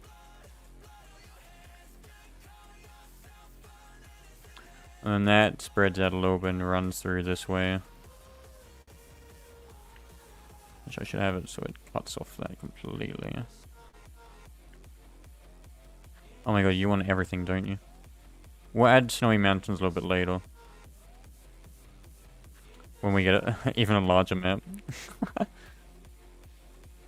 And then that can run off through the middle here or something. Actually, no, it should... I had a better idea for that.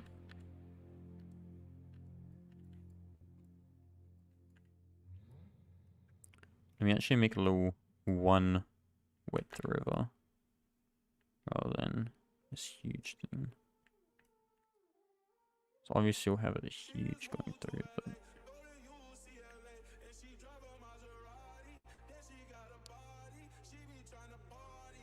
Yeah.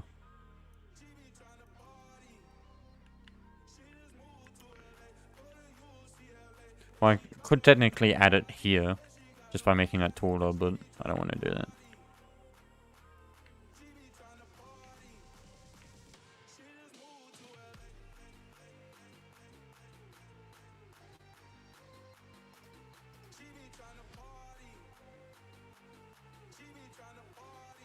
And that runs through the middle here. Yeah, so you can actually do quite a bit with the map. So...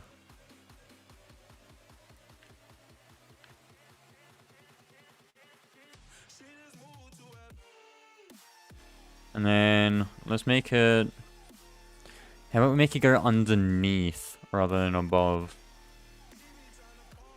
So we can have like a thing here. And make it go underneath onto this other side. Or pass through the spider's den. Oh, that's a good idea. Oh, so it goes down into like a cave? And that cave goes through the spider den.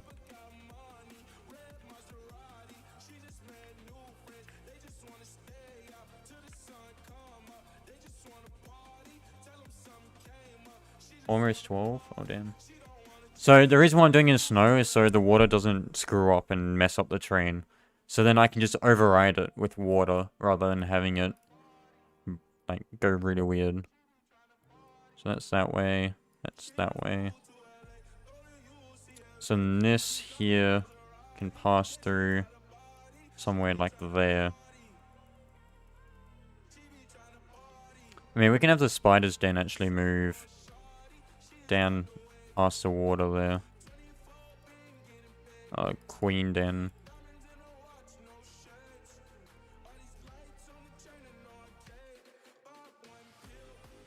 Queen spider.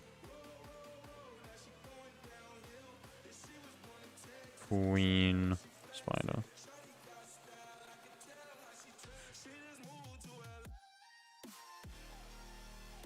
Queen spider. Okay, there we go. Let me just save that.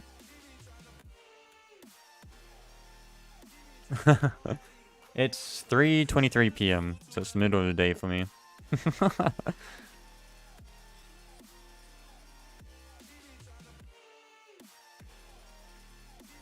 Is that snow? No, it's ice.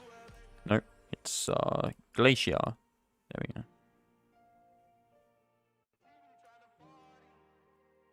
But yeah, I'm gonna wipe that off there. Now this makes more sense because the jungle needs a water source, and now we've got one.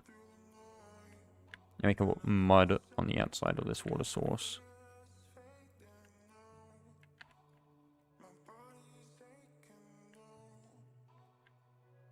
Yeah, so that track is going to go over the top of it.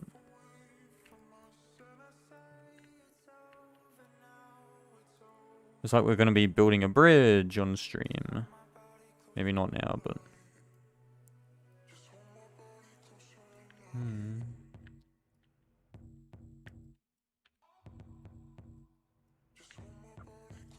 And then we can put mud along the...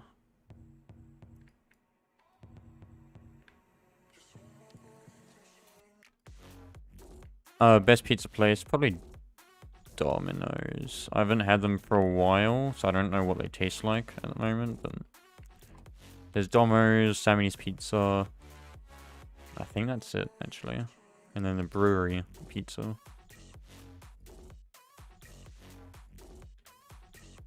Oh, Pizza. That's not true. A lot of pizzas are made different. Well, I take that back. Not made different. They cooked differently. And they have different utensils that they use. That goes down there. That goes there. Mod pizza.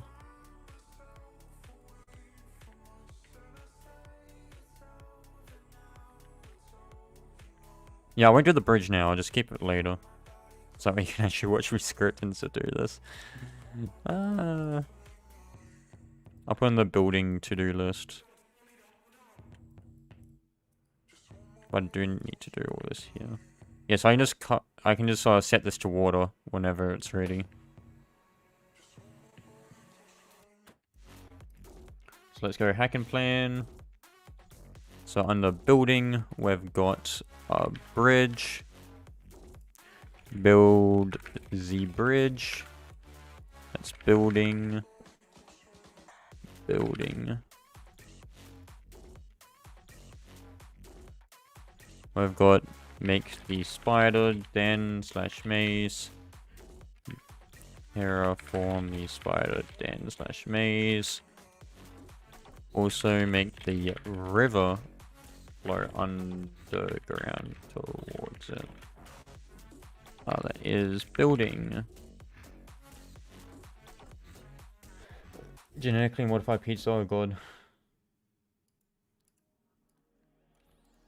Old brick oven place. Yeah, actually, oh, we would have had a brick oven pizza, but it was too heavy and we couldn't move it with a forklift or anything. Because it's actually breaking apart because it's so old.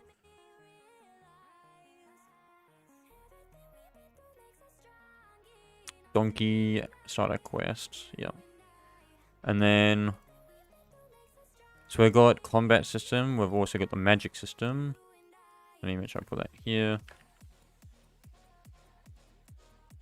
Combat system. Magic system. Oh, wait, this. Oh, whoops. Combat system. Magic system.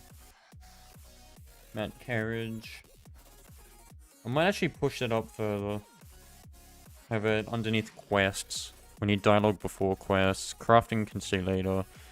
Intro can wait. 10 NPCs is definitely going to last. That's going to take a bit. Let me clone that. Clone a stream. This is stream 2. We've got terrain map started.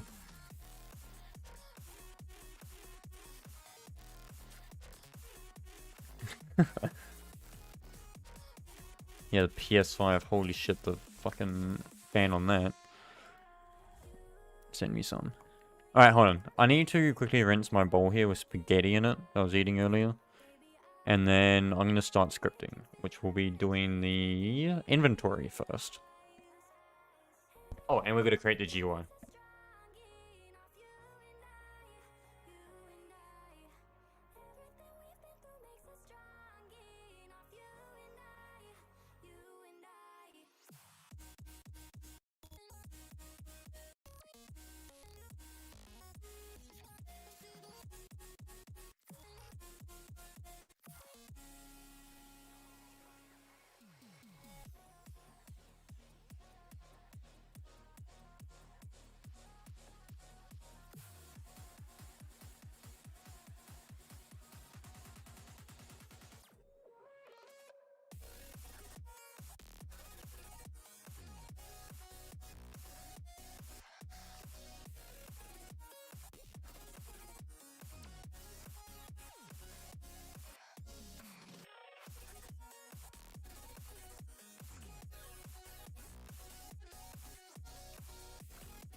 Alright, I'm back.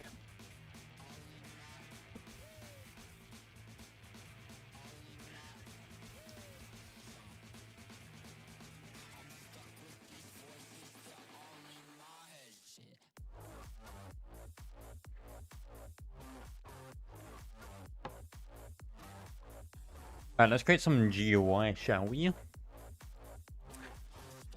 Alright, I'm gonna actually show you some thing real quick. I'm just kind of thinking what kind of UI we want, like what colors and all that. So I want to show you something that I have done, which is from a game which I'm working on. And I want your opinion on whether or not I should do UI similar to this.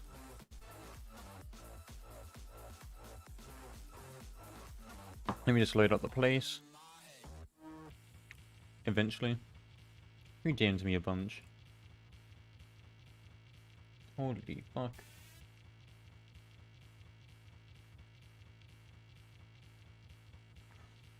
Oh, okay, yep. Let me make that full screen.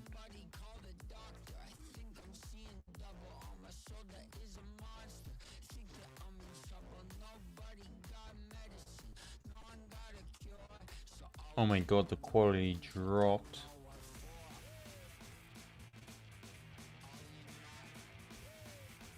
Okay. So this is the other game I'm working on, and I want to see whether or not you want me to do UI like this on the screen. So if I just open up, what menu can I open that won't be too revealing? Okay, this one. It's like sort of like this color here.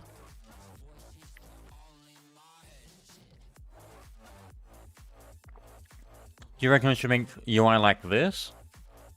Actually, that should be an outline of like the orange.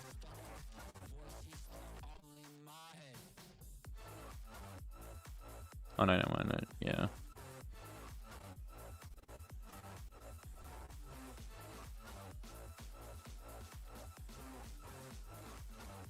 Yeah, so I'm not sure about the colors. I don't know what color scheme I want to go for. Actually, is there any color scheme interface picker? I want to see if there's any websites or anything.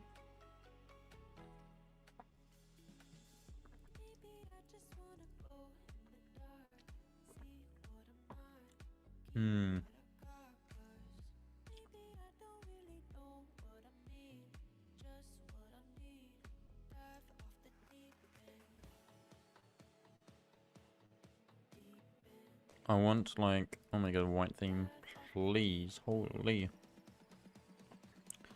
Oh, is that gonna show? Oh, it might show.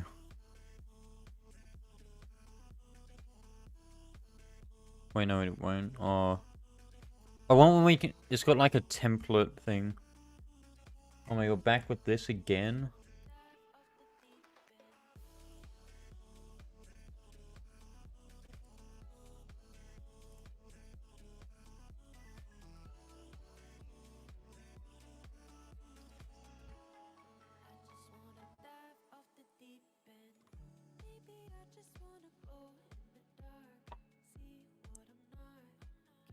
Can I put them in timeout? Yeah, I gotta. I don't know what's going on with that.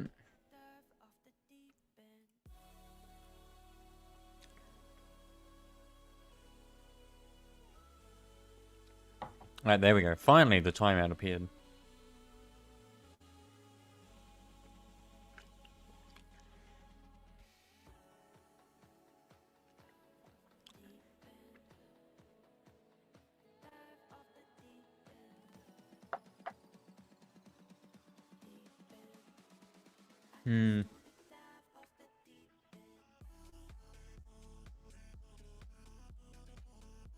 Yeah, I think that's working again now. Oh, wait a second. Which one is it looking at? Okay, not that one. Good.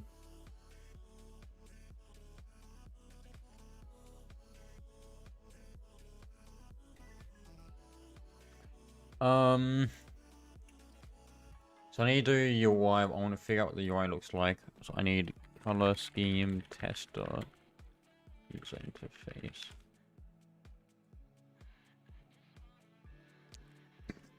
Let me have a look at this Adobe X.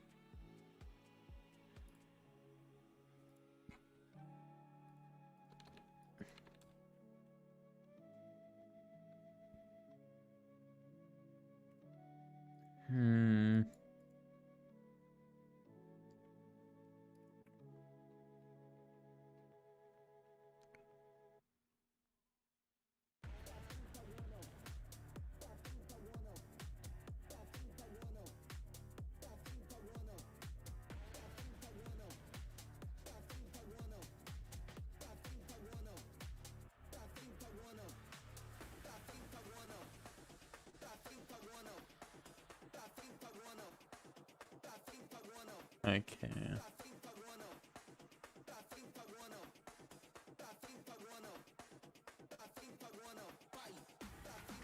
Yeah.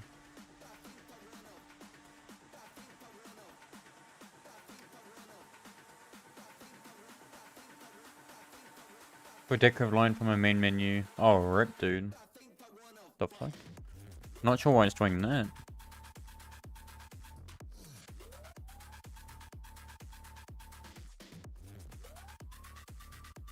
$60, 30% white, 10% red. Yeah, okay.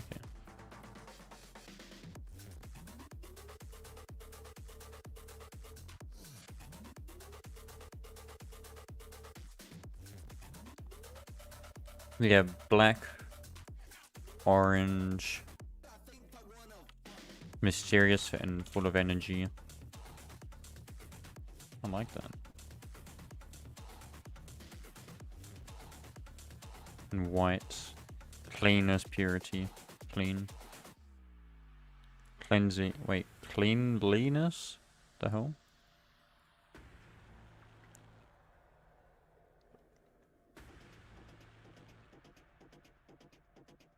Oh, that's a good color. Yeah, I don't know what colors I want to make the UI. Let me just copy this whole left HUD here. I don't need that one. Let me get rid of that. Yeah, they are pretty nice icons, yeah. Let's do... So swords is there, let's do skills.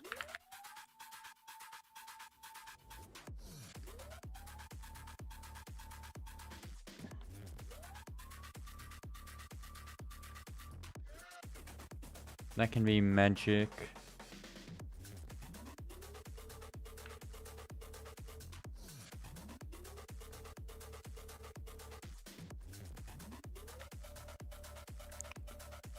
So backpack, wait no, that'd be... What's this one? Skills, no, that's gonna be inventory. Inventory, magic.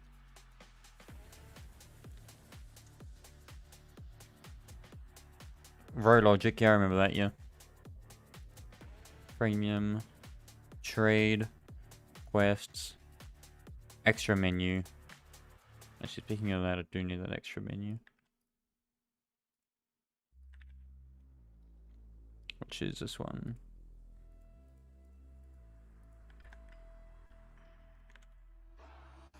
Plus the assets admin panel. I believe it's this one I need. Yeah.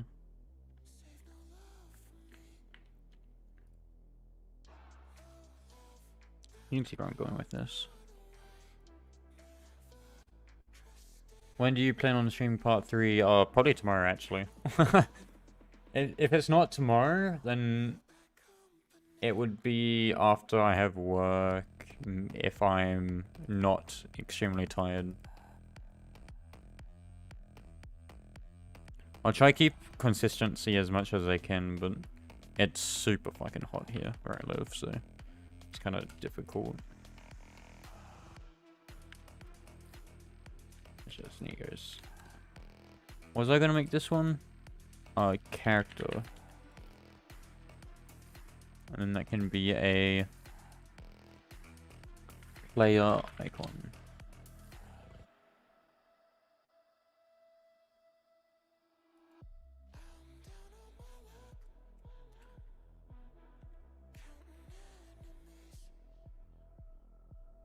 Yeah. Alright, see you, Drax. Hey, Roblox Craft. You go 0.7, 0.7. Yeah, that's a nice icon. Let me just darken it slightly. There we go. It looks pretty neat. Oh.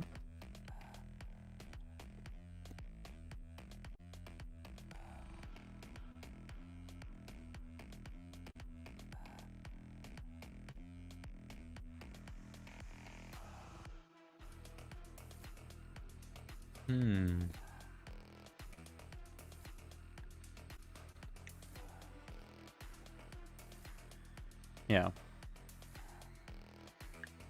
Alright. So now we've got the left HUD. I'm gonna show you the inventory. So let me go back and grab the inventory from this one.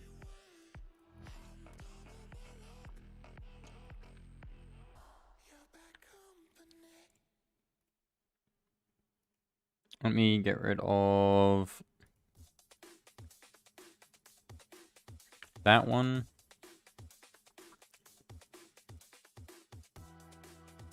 Rebirth, evolution. Let me expand that.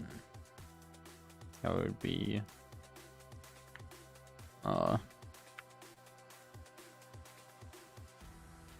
inventory item.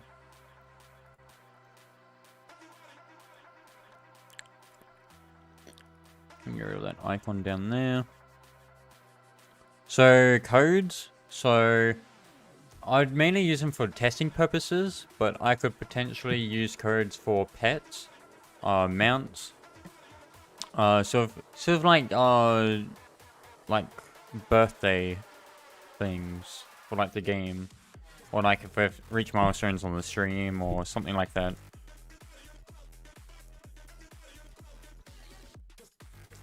Pretty much like special occasion rewards, or for specific people, I can give them rewards.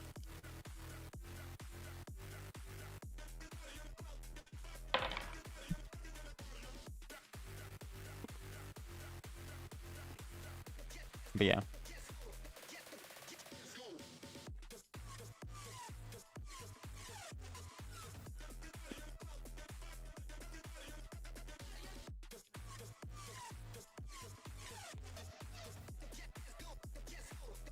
Let me grab this inventory one.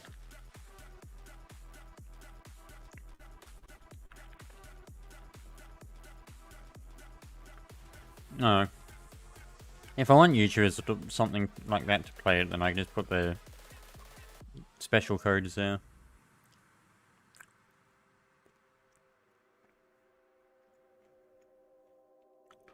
Oh, actually, let me grab that sword icon again. We can use that here.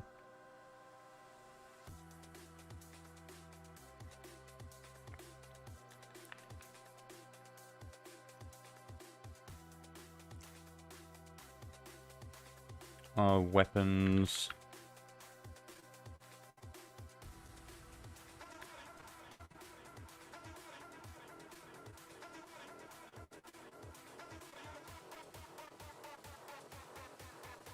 Oh, whoops.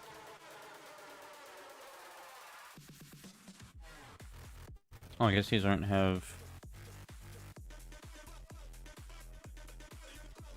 icon. Bit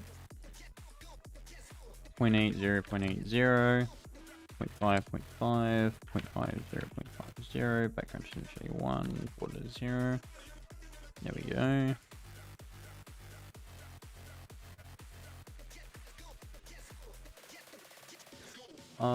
Let's get pickaxe icon.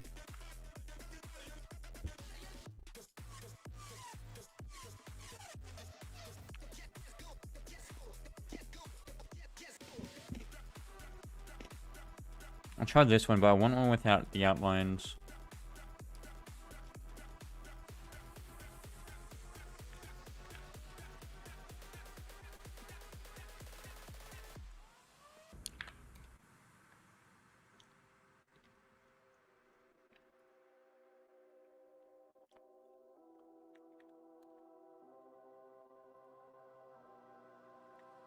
Yeah, that's way too off.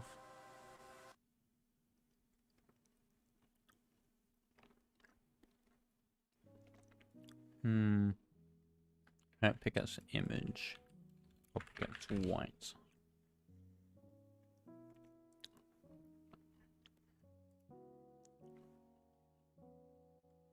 Yeah, that's the only one. It's coming up.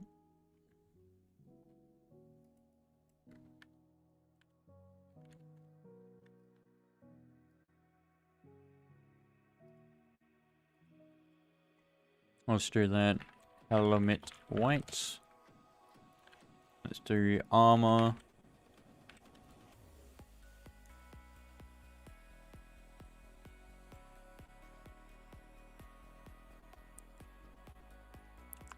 I might just use that one. And just right click works. There we go.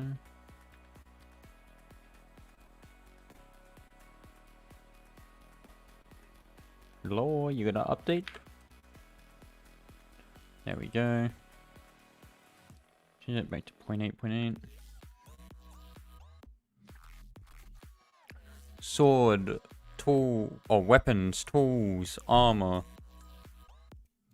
Let me get a crystal white for materials, and then we can put a plant for herbs.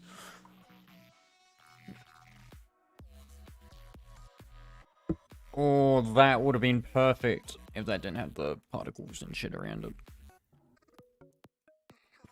Let's try it. Materials.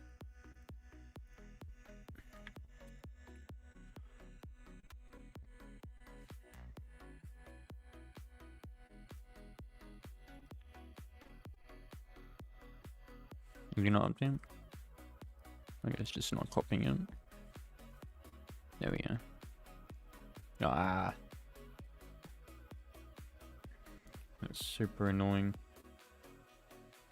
White. Crystal.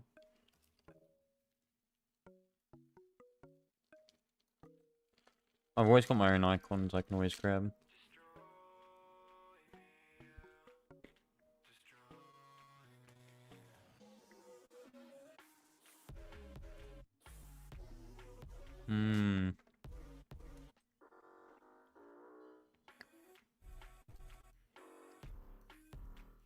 I guess we could try this one. I saw it before, but I wasn't sure. Oh, that works.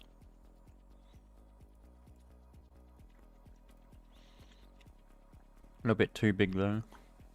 Oh well.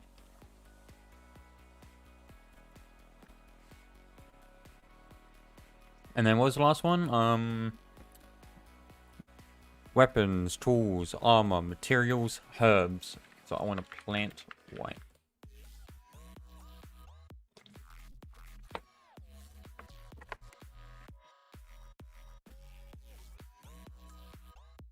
Or a mortar.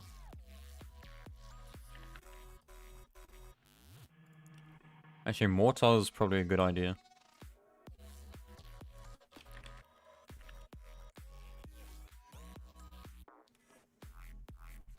A grinding mortar. I might have to go on something else for this. White mortar herb crush icon. Yeah, here we go. Oh shit, perfect. And then also I want white crystal icon. Maybe something like that.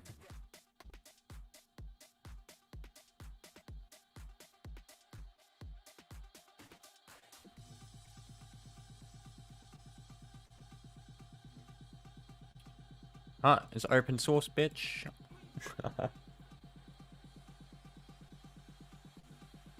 Yeah, there's nothing on this one. Download.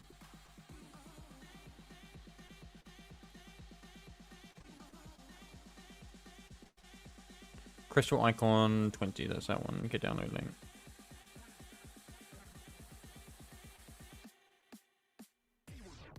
Or I can just download it there.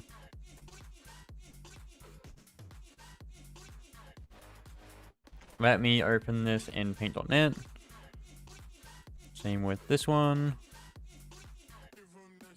So I can go in here. Let's get the white. Actually, let's get black first. Make the background black. Then we can get white for this layer. Fill that in.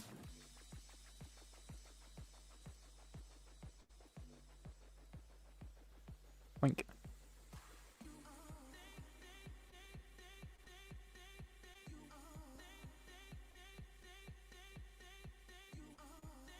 There we go.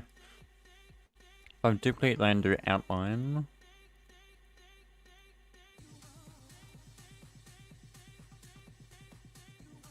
Wait, no, it wasn't outline, it was...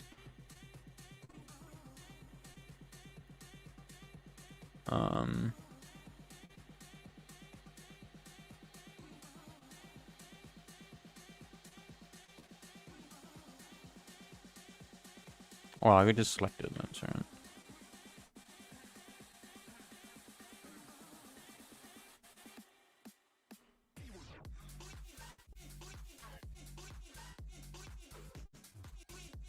And then I can sharpen.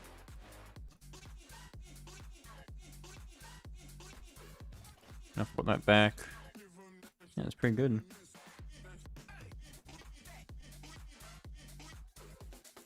So that'll be the thing there. Then this one we just oh, we're gonna have to move that to a new layer also.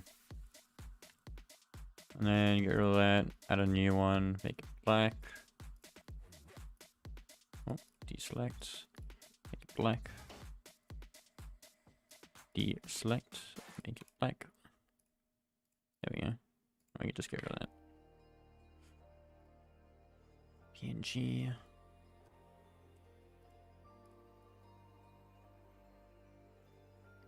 PNG. Let's go asset manager, image, imports. Boom and boom. Just wait for them. There we go.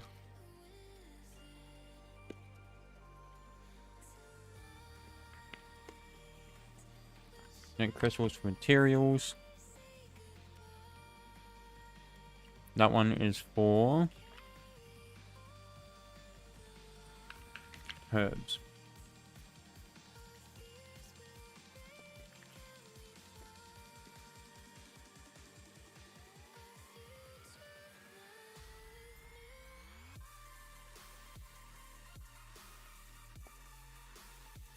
Let's do weapons 1, tools 2, armor 3, materials 4th, herbs 5th. There we go.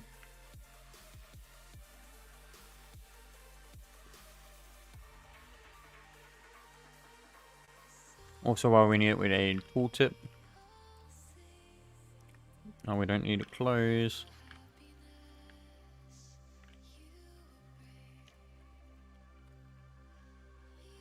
Camera is probably going to need 3. The index 5. Make sure on the top of everything.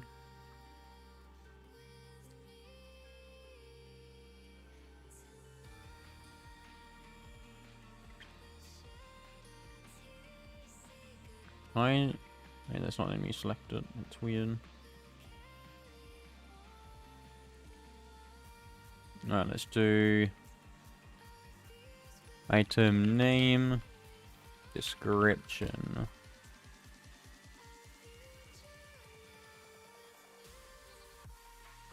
And that can go centered left, so that can go left.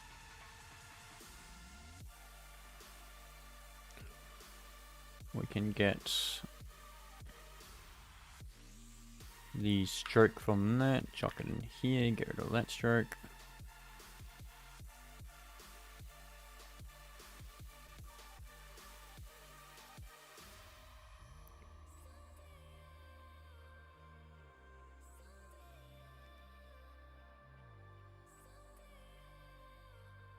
Name label, disk label. Hey, Scob. Oh, see a saucy.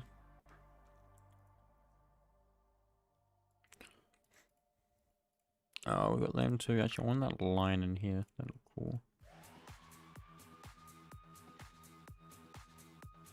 Let's move that to 0.5. No, 0.45. Yep.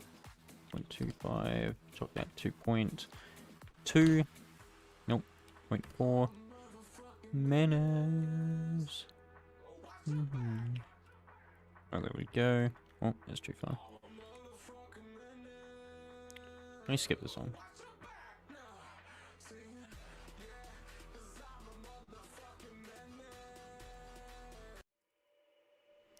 Oh, there we go. Now we've got that. Just make sure they're aligning right. Yep. Tooltip is done.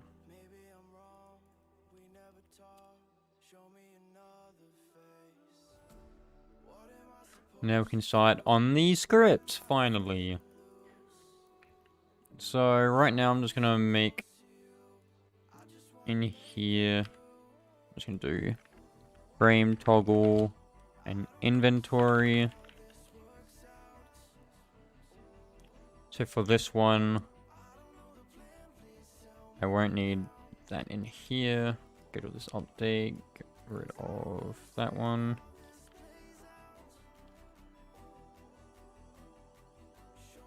I need that in there, I'll just get rid of all that. So frame toggle, let's do... I won't do any animations or anything like that yet. But for now, let's do... interface for underscore button container in IPES interface dot left HUD dot L buttons interface dot left HUD dot up buttons do. So we're gonna get each frame out of these two. We're gonna do for underscore button in IPES. Each of those frames is children. So we're going to be doing each of these individual frames here. You can't wait to play. And then we pretty much just want to do... actually, I'm just going to make a local action button equals new image button.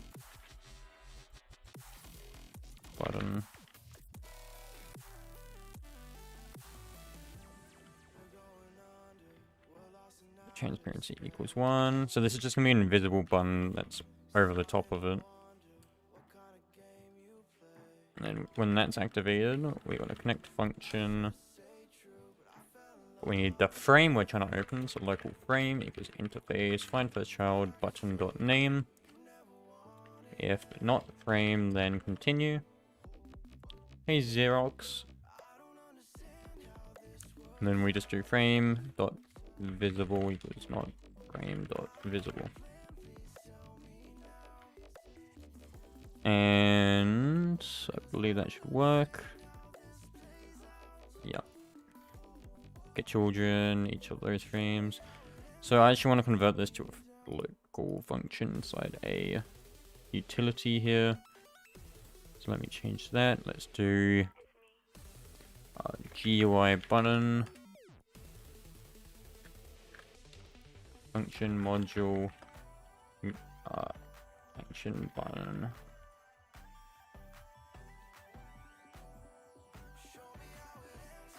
And that's pretty much... Cut that one, paste it back in here. We want to keep that there. Local action button equals... we need the local modules, so we do that by local modules equals require local player, wait for child player scripts, wait for child modules. We want to do local modules dot utility. Actually, no, this one you can get it straight away. So local modules dot GUI button, new action button, and then when that's activated, then we set the parent.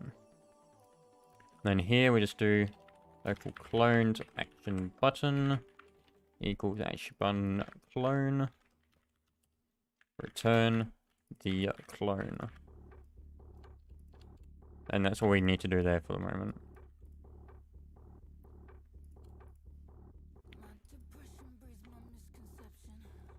So now, my name is spook_exe, all capitals. Oh my god, where are these songs getting played? Next. Knee shuffling. Actually, it's at the top right of the studio here too. So that one should just toggle the frame on and off. So let's just quickly check for errors. I'm gonna get rid of the logged in also, the amount of times you've logged in.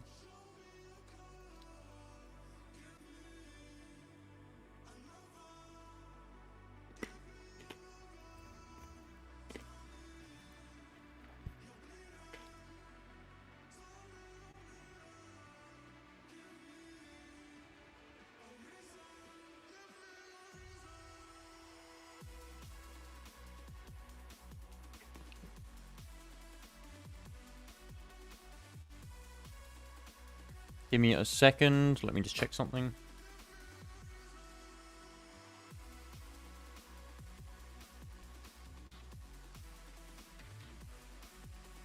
Ah, I was right.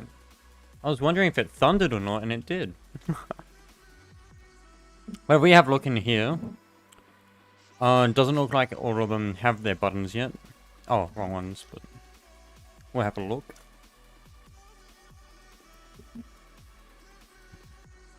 Let's jump back here.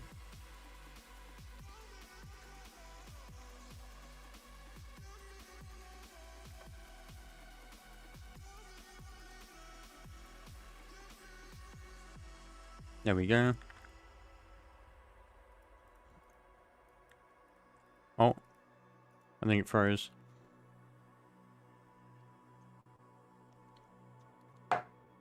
For some reason.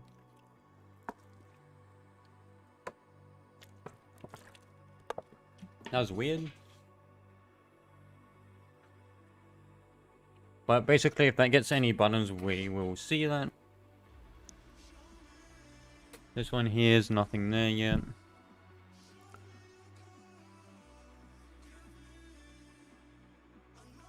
Wait for child modules, yes. Just making sure that's correct. So, let's try that again. Oh shit, it's raining. Okay. I don't know how the stream will go with this, but we'll have to see.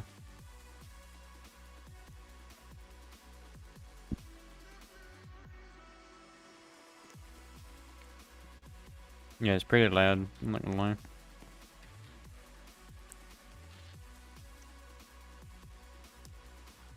So I got inventories there.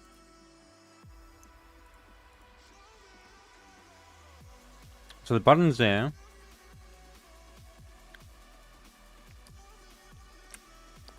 Its size, that's what I've forgotten. Okay.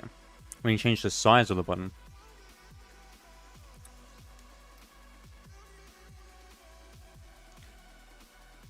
Oh god, it's gonna start freezing now. I have a quick, real quick. Oh, never mind. There we go. was gonna have a look at the weather real quick. But... action button dot size equals udem2 dot from scale 1 so fill the frame. Now that should work completely. And now we just need to do this inventory one. So let me quickly test this as I jump on windy.com and have a look at what's overhead.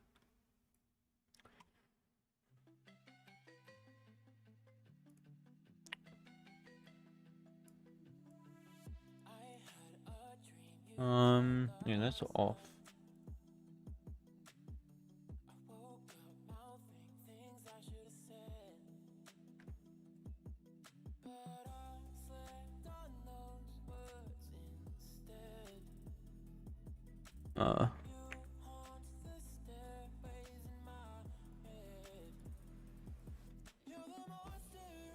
Yeah, okay.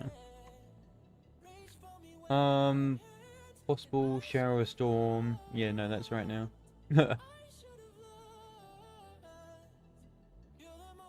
Where's the radar?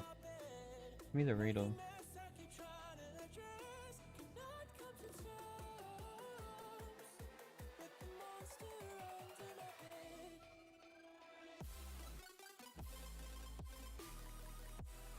There we go. Oh yeah, that's a big storm there. Alright, sorry about that. Now if I click on it, it will pop the menu open and closed. When you make all the close buttons work too. But as you can see, it does work. So let's jump back now to the frame toggle. We also want to do... when you get everything inside the frames, for underscore frame, or for underscore close frame and IPES frame get. Let's do get children for the moment. If we need to, we can change it to get descendants. If close frame is a frame and close frame dot name is equal to close, then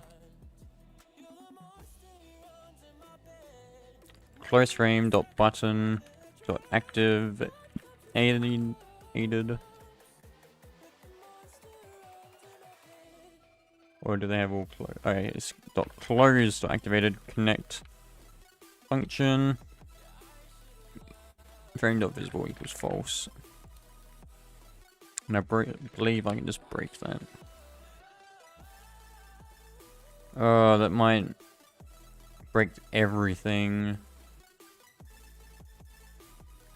Local continue equals true.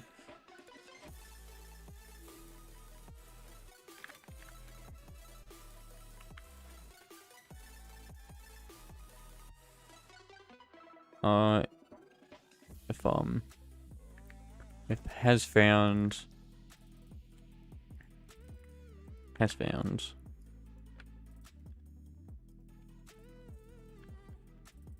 true there.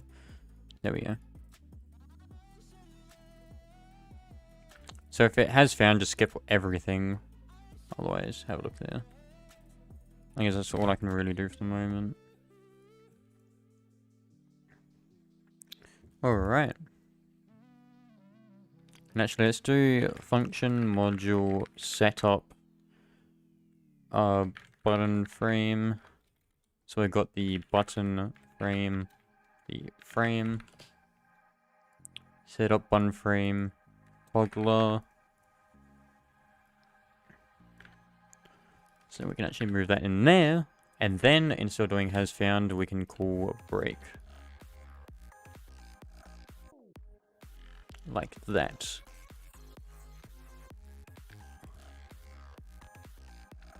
And then here we just do the button frame.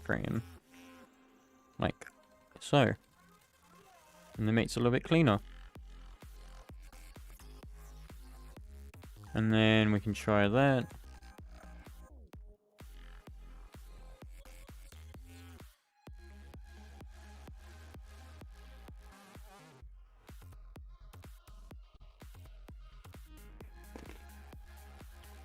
Now we can toggle it like that, or if we press a close button, it will work.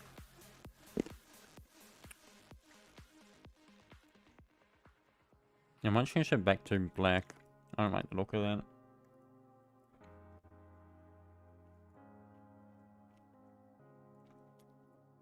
Is that...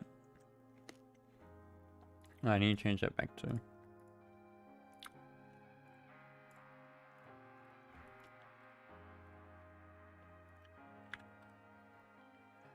There we go, that's better.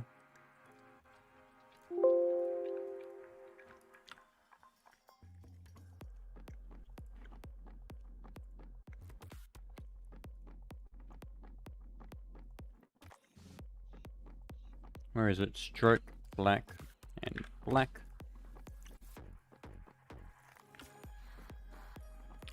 When will we be able to play? Ooh. We need to do a fair bit of it first. So let's have a look at the HacknPlan. Where would I put it? Let me grab the HacknPlan.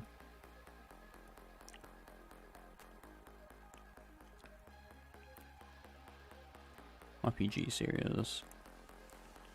So, if we have a look at programming, we need definitely do the inventory, we need definitely combat, we need definitely enemies.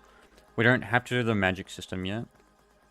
We want the loot system, we want them. We do want that. So probably all of these here up to intro GUI. That's probably where we want to get up to.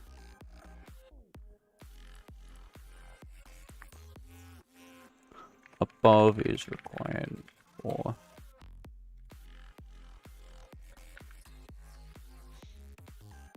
Not scripting. So we still need a fair bit to do because we're still like really early in the game. So pretty much anything above this here. And then everything in testing and in progress. It can take a bit. I'm not 100% on that.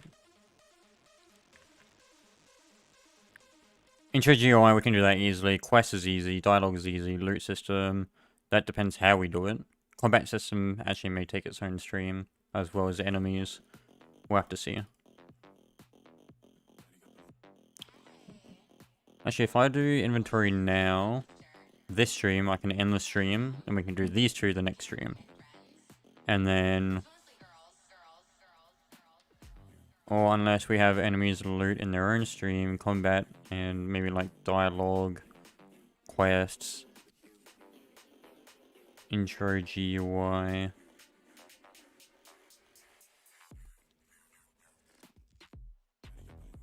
Yeah, so I want loot and enemies together though.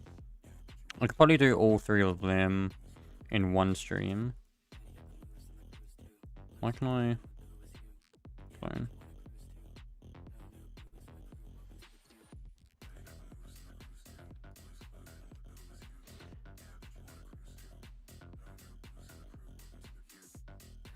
Yeah, have those three in one thing. Have that in one thing. Okay, yeah. So next stream we'll do the...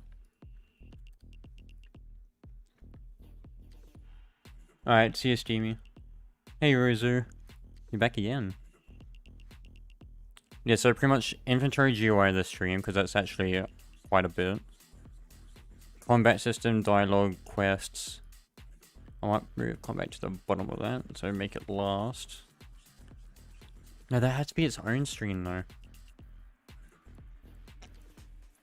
That'd go in there. No, it had to be in its own stream, yeah.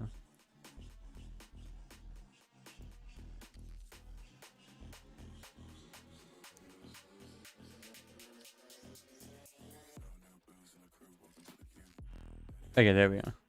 And then magic system and all that's down there. Oh, and character commits. I'll do that later though. I won't do that near the start. And race selection.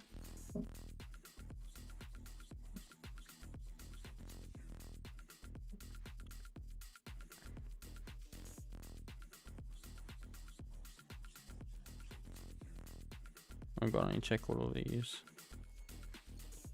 Yeah, enemy chests.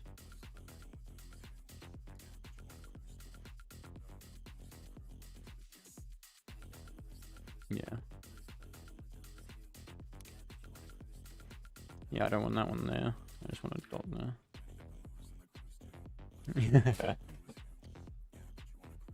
I almost forgot to add that to the list. I thought I was doing that.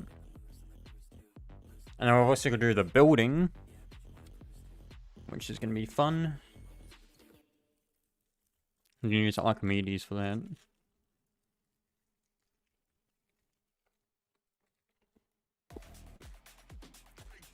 So let's continue with the inventory.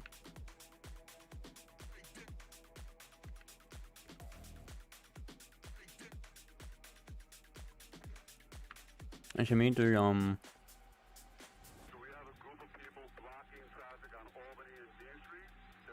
so we're gonna have a table of active frames.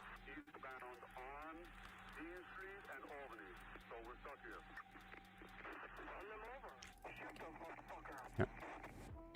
And when we say this, we do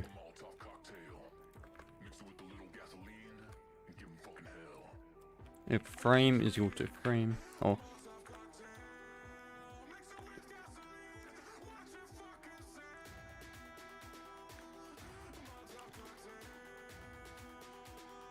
And we just flip the visibility there. Yeah, that'd be easier. So basically, we look through all the frames which are active. Actually, let me move that one to the bottom here. We look through all active frames. If it's the same frame as this current one inside this function, we flip the toggle bit, the visibility. Otherwise, if it's a different frame, we just set it to false. So that way we can only have one active menu at a time. So if I quickly run this.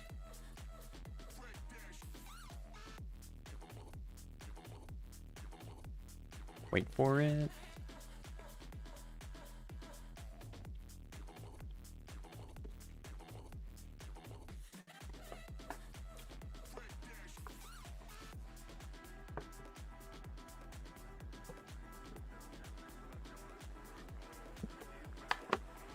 Maybe.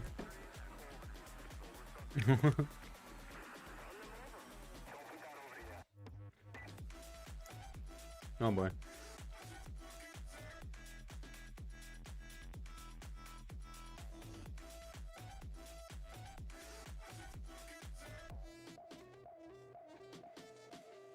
There we go.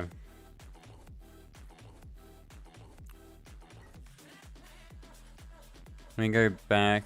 Let me actually disable character appearance loading. So no user emotes and no character appearance. Disable laid clothing. And yeah, we'll go with that. Oh, and also we should have chat disable and start.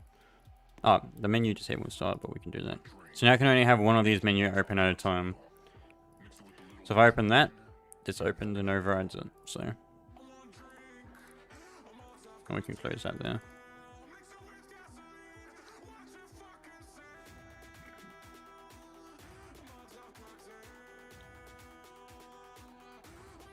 Alright. Hey Pizza, I'm gonna turn off the stream in Discord, alright? I just kinda want the, you know, bandwidth. Also, I'm gonna add it. Let me get rid of this. Get rid of the two at the bottom here. We don't need them. Don't need join times. Floor number. Let's get rid of join times. Yep, there we go.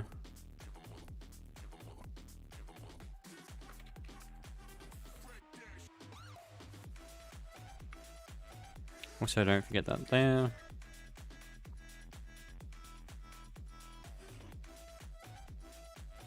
Oh, there we go.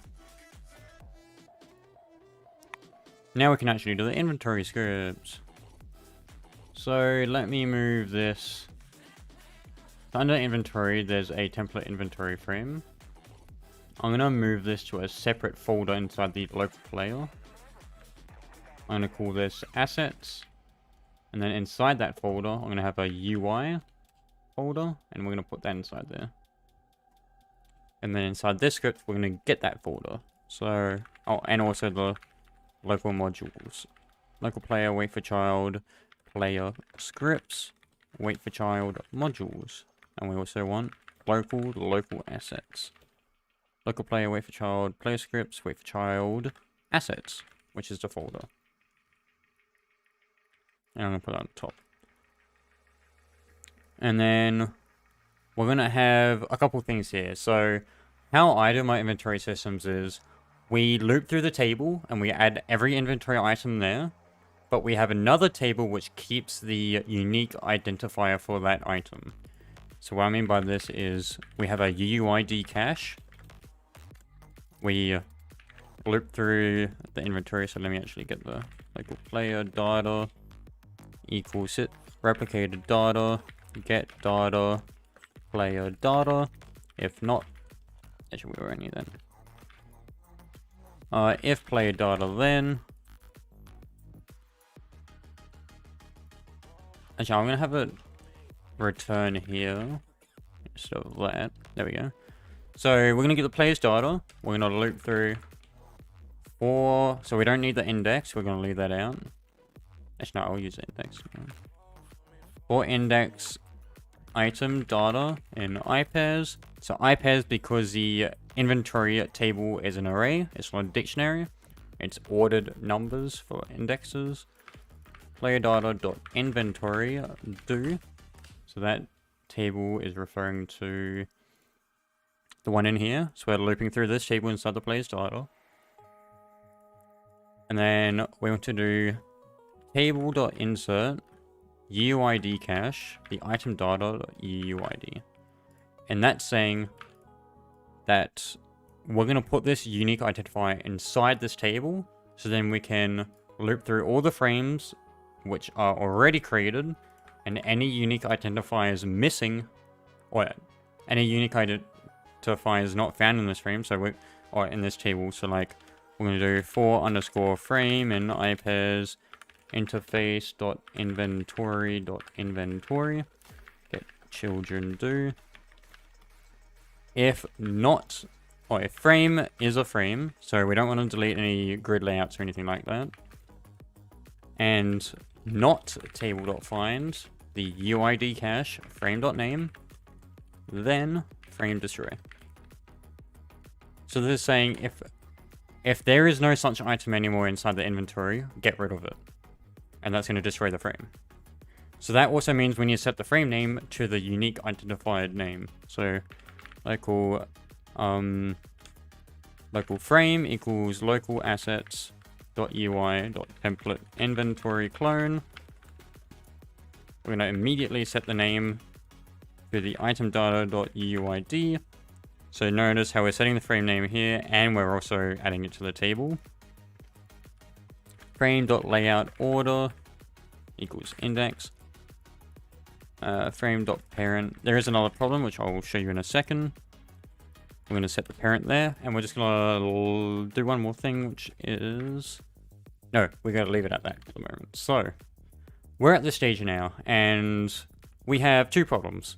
This is going to create a frame every time we load the inventory, so we need to check if a frame already exists for that item. Secondly, we want to make it so we can customize the colors and the actual display text for that item. Because if we have it as a unique identifier, we don't know what the item is. If we have a display value inside the data, that's going to be wasting space, and so that means we cannot change the item's display name if we want to change it for everything. So we'll keep its old name. So what we need to do is have a config for all the items, which then we can edit the display, all the colors and all that. So let's jump here. We're going to do item data. Actually, we should do this as game. Well, actually, we'll just put settings. We'll just put settings. It'll be easier.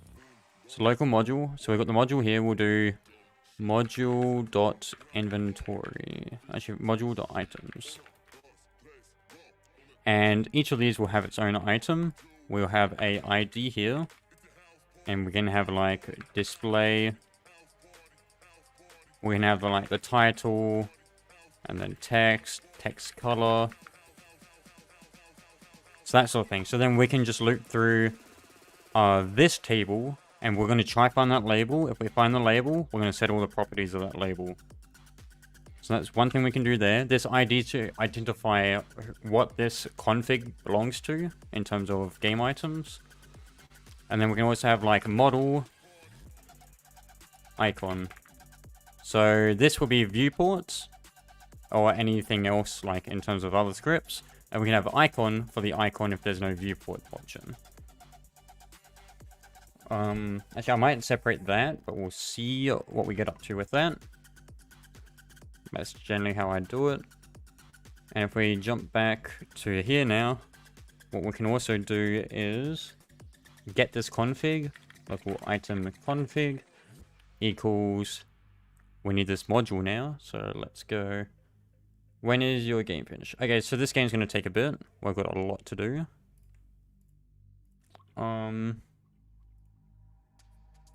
Where is it? On the HacknPlan.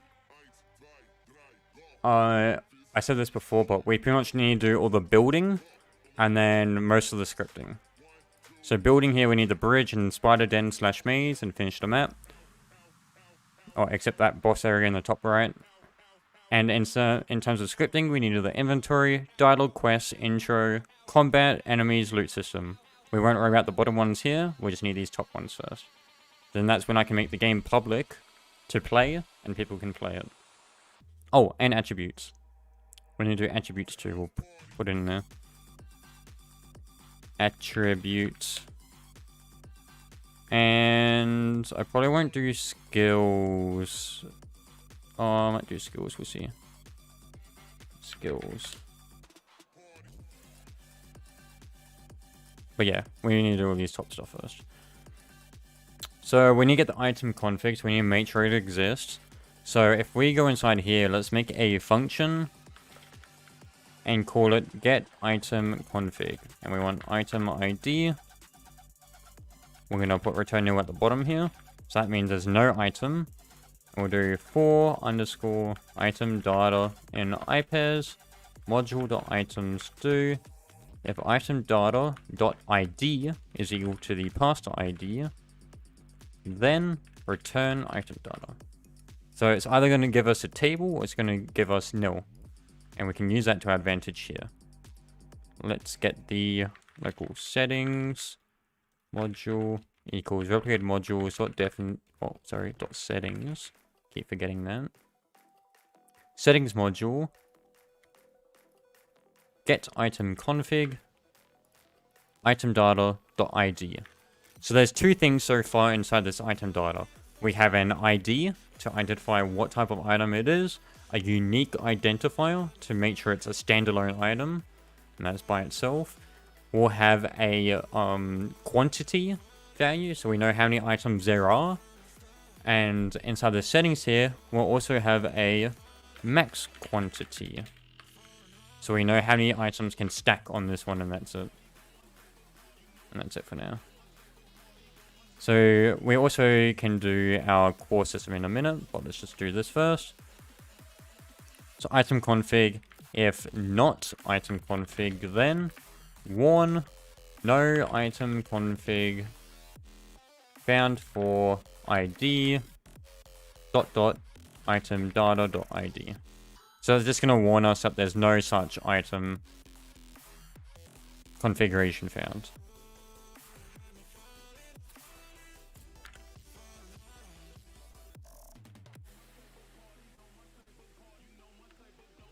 Item ID. Alright, now that we've got that, we can actually go to the bottom here. And let's actually set this up so we can actually test this. I'm self-taught scripting wise. Here, so let's have a look inside the frame. We have a title, so that's this one here. So these are all the properties for it. We've got a viewport, which will have it set up via the model. And we don't actually have an icon yet, so let's add an icon option. So if we just do a new image, we'll call this icon. We're going to set the image transparency to 1 so it doesn't fill up the screen. We'll set the scale type to fit. 0, 1. The size, we'll do 1, 0, 1, 0, so it fills it up. And that's all we have to do. So, this one here will set viewport to invisible. Or set viewport visible to false. Set icon. This one is set icon image label visible to false. Set up viewport model. This one's maximum items available, or maximum items that can stack on this one. Same type, same or same properties. Here we've got the title for it. We also need a description for that. So text equals basic test item. Text color, we'll make it the same. And there we go. Now we can test this. Sort of. First, let's, we'll actually change this to update inventory. Update inventory.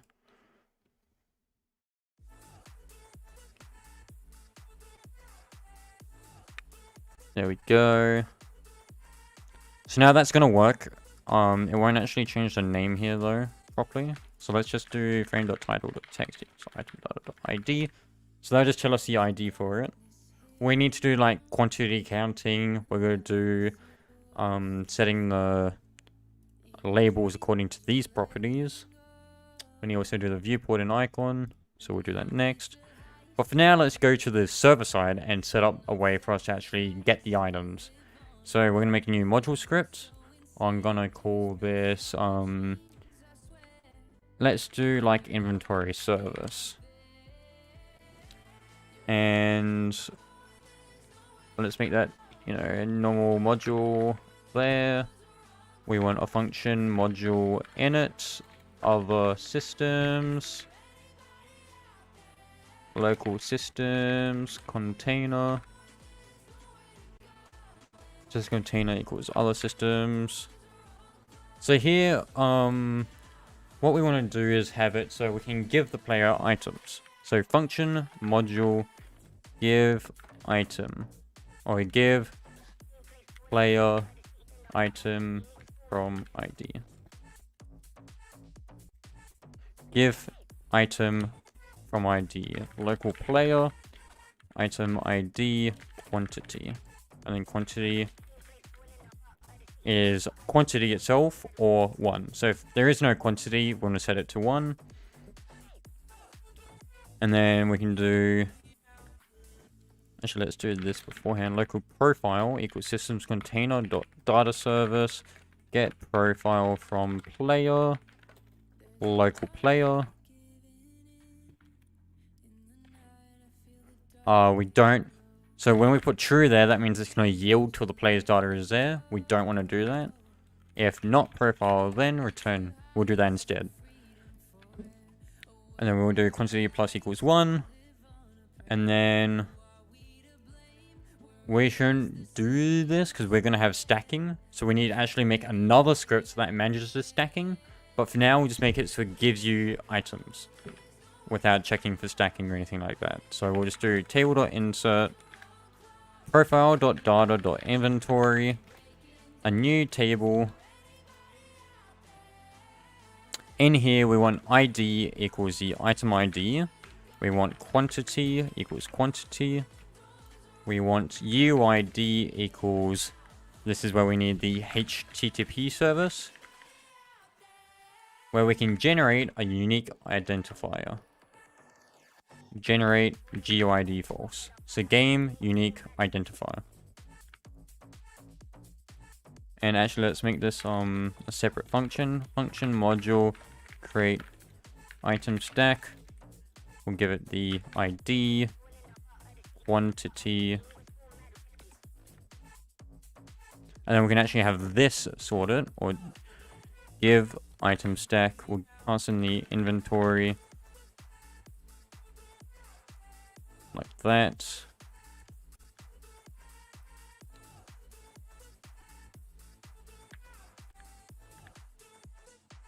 item ID. And we just want inventory there.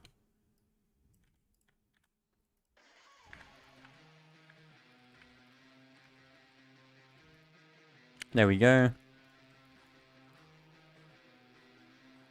Give player item from ID. Give item stack.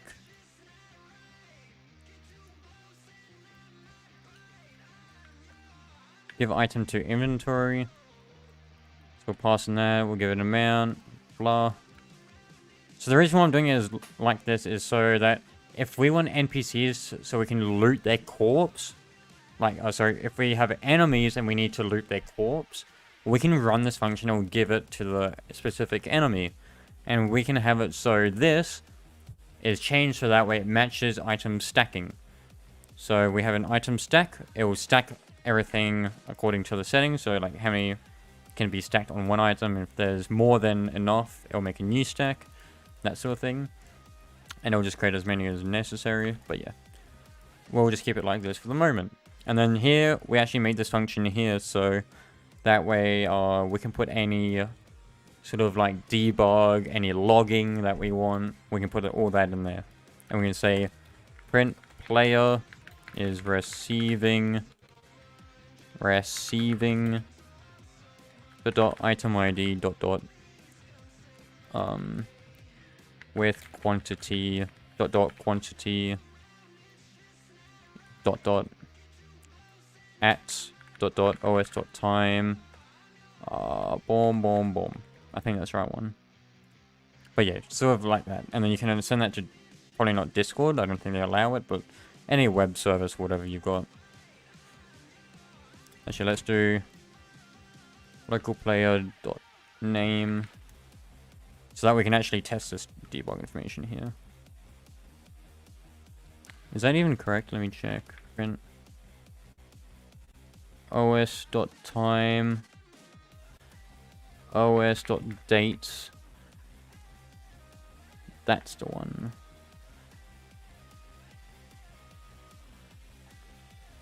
I'd usually have a utility for that, but let's do that for now.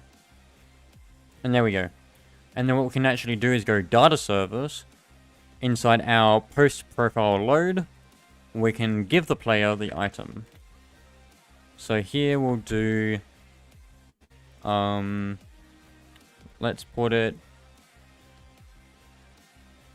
there. Local systems container equals that. Systems container dot inventory service. We want to give player item from ID. We want the player. The item ID is test item. According to settings. Quantity, let's do 3. And we'll see how that goes. And then obviously, since we've got this, when you go down to the init, other systems. System container equals other systems. And there we go. And then that's all the profile stuff there. Let's close out of that. Let's close out of that. And now... Oh, and also we need to change this. So if we go back to that under core frame toggle, we need to make it so it closes all the frames automatically for us. So frame.visible equals false. And that's it. That'll close all the frames that are visible on the screen for us.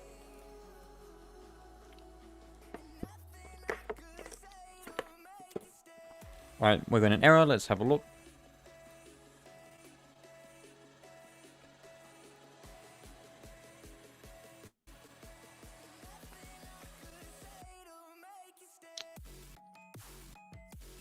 I'm just gonna wait for that.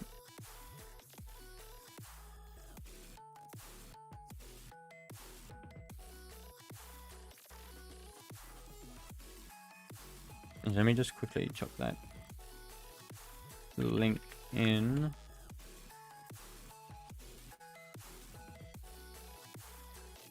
Where is it? Let me go destinations, copy. Just put it in the VC chat.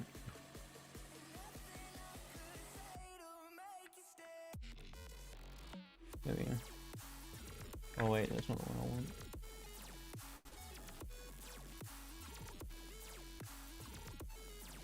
I want.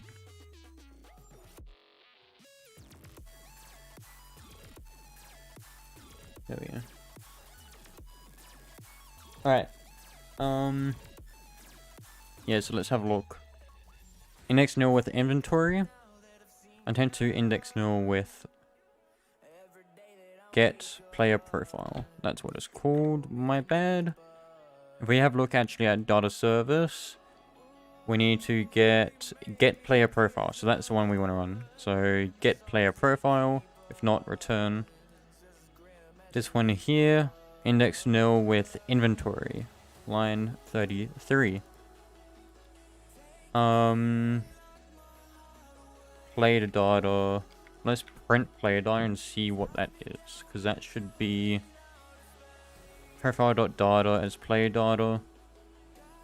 Inventory should definitely be inside there. Yeah, let's print that and have a look.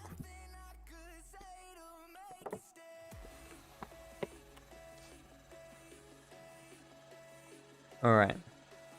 Line 30, it is no.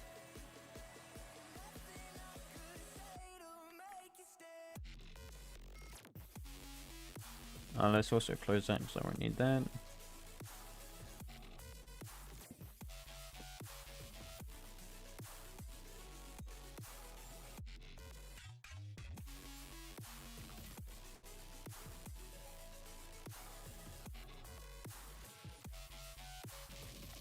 Oh, this is a pain. There we go.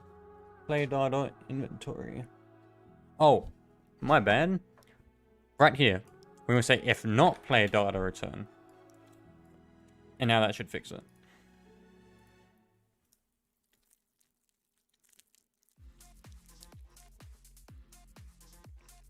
There we go. We open the inventory. So right now there's no items. So we need to jump back to the other script. So right here you can see inventory gets blank.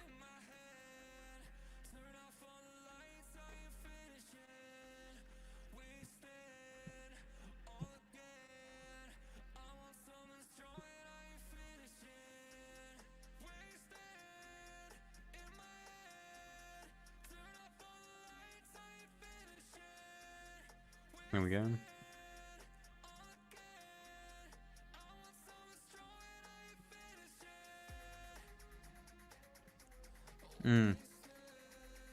Okay, for the moment, let's just move that back.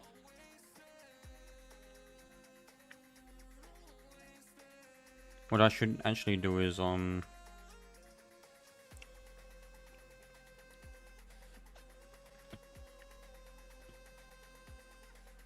table.insert local profile.data.inventory module create item stack. We don't want that one there. We want to instead return a new table.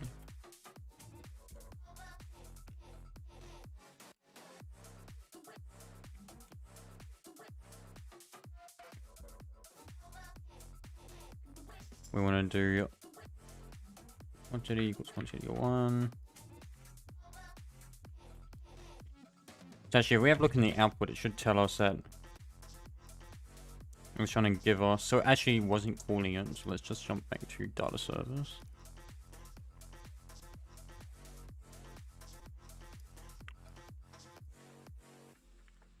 Player test item 3. Ah, that's gonna be flipped around. There we go.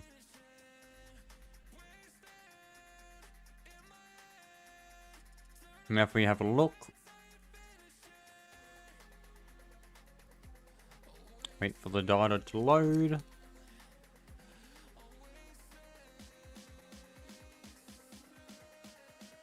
And now? Nope.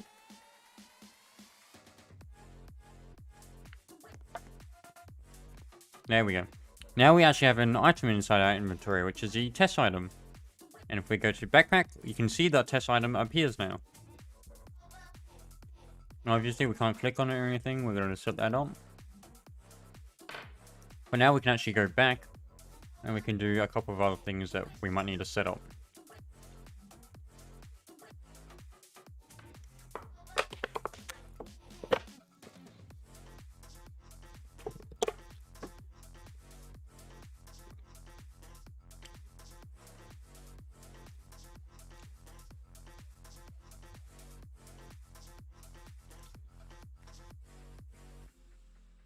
Actually, I might continue this tomorrow because it's already been 3 hours. I'll set up a few extra things and then I'll probably have to do this tomorrow. Finish this off. But here we want to set the type for it. So in this case, I want to set type to... Let me actually make this a table. So we can have more than one different type of item for a specific item. So here it's going to be a weapon. And also it's going to be a tool. So we can do something like that. But for now, we just want this as a weapon. Maybe let's do weapon melee. Let me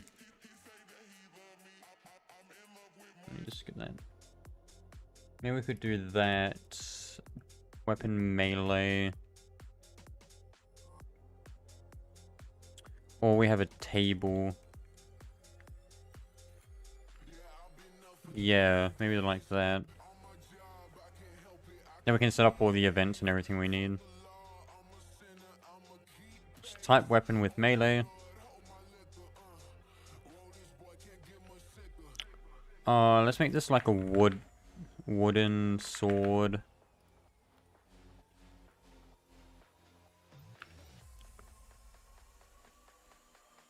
Yeah, wooden sword. Max quantity is 1.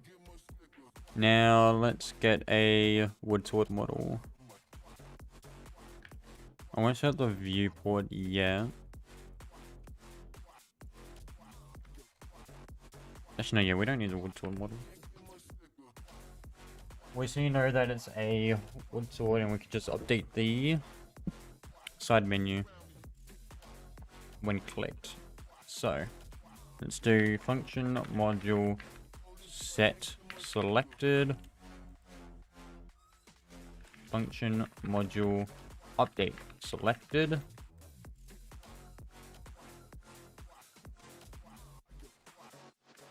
So here we can just do module update selected at the bottom here. We have set selected at top.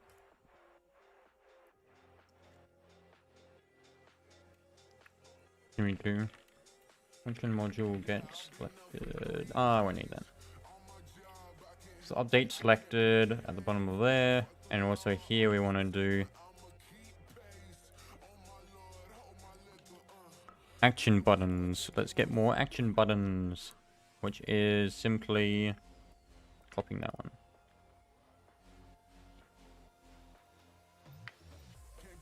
Local modules. Action button dot parent equals frame. Action button dot activated connect function. Here we want to set selected to the item data frame. Shall I do frame item data? Frame item data.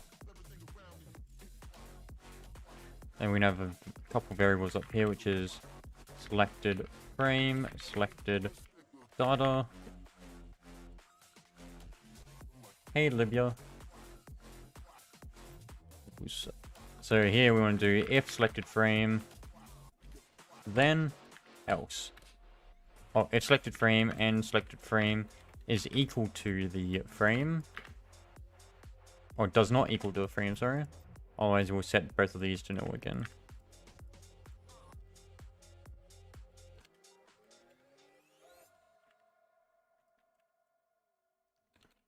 And then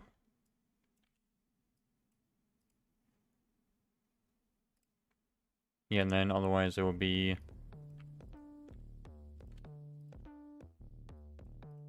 equals frame equals item data. There we go.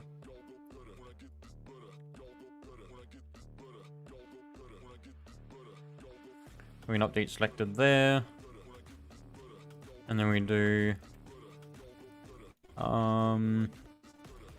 this info here. So 4 underscore.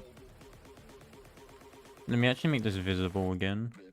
So inside the info, if it's a frame or label, we want to set the visibility of it. GUI object in ipairs interface dot inventory dot info get children do.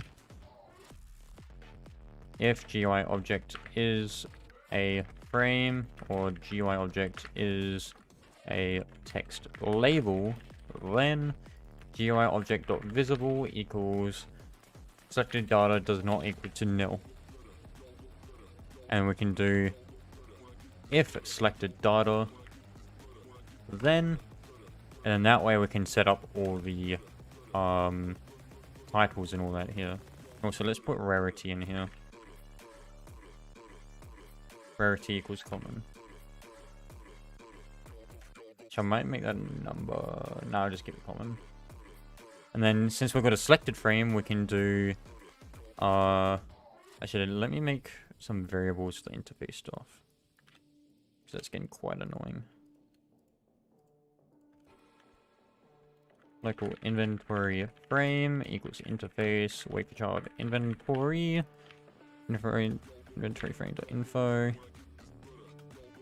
inventory frame dot inventory dot inventory. So then we can do inventory frame dot info dot title dot text. No, not quite. This is where we can set up the properties. So let's make a new utility here. Might actually I'll call that. I'll do GUI utility. And we'll have function module set properties. Properties table. Let's do frame properties table for label name, label properties. In iPair, oh, not in iPairs, in pairs, since it's a dictionary. So when I say property tables, I mean I'm referring to this one here. It's the ones with the title and description in it. Local target GUI object equals frame. I shall do parent. Parent find first child the GUI object name. If not, target GUI object continue. GUI object, so for property name, property value, in pairs, label properties do. That target GUI object, the property name, equals that set value inside the settings here. So now we'll only change the specific properties we set here inside the display. And then what we can do is come back out. So we need this function here. Let's grab that. We'll do inventory frame dot info. We're gonna do where is it? Settings module. Actually, I can just do local modules dot utility dot GUI utility set properties. The info frame, the selected, not selected data, we want local selected config equals the settings module get item config selected data.id. So actually we can put this in the line below and do that. So that's saying if selected data is not nil, set it to this value. Otherwise, this is invisible though, or set it to nil. But we don't need this last bit, so we're just going to keep it like that. So if selected data and selected config, config.display. So now it's going to set all the displays for us automatically. So we've got, actually I'm going to move that rarity into the display here. And we'll have text equals common, color, text color equals color3.new 111. I should probably have these set by a different system, but we'll just do it like this for now.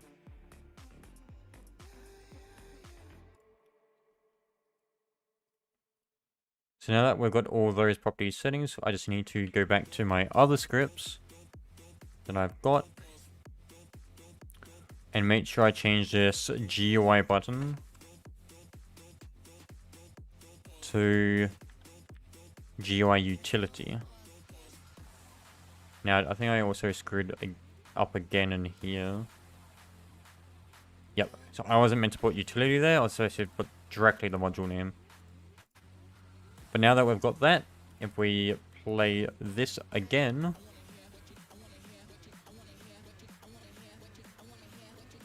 let's set that one to invisible, and let's play it. For any errors.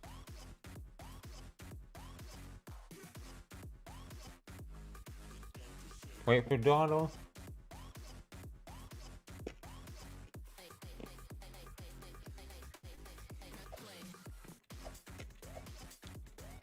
There we go. Oh, I forgot to change the item name.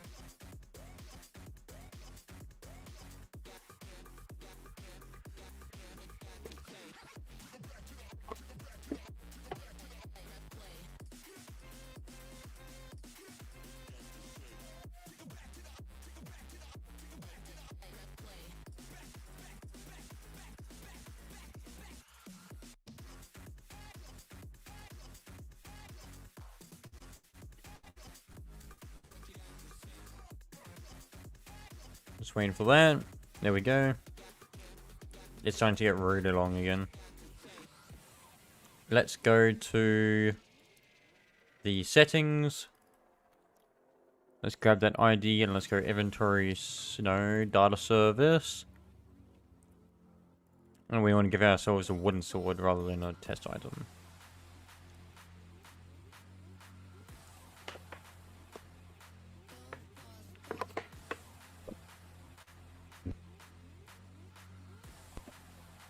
Wait for data again.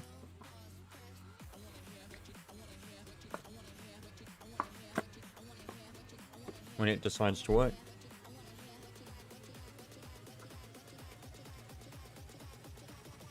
So we should see it appear in the inventory too. If it does work.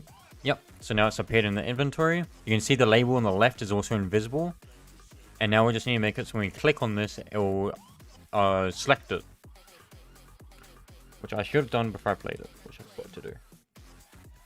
So let's go back. Let's go inventory. Let's go to the... Oh, we do have it.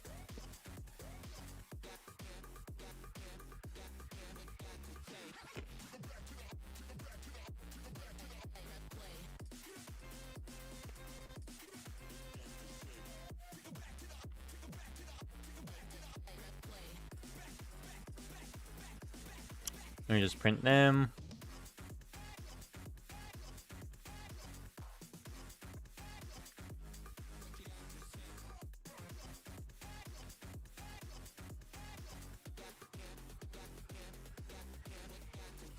Oh.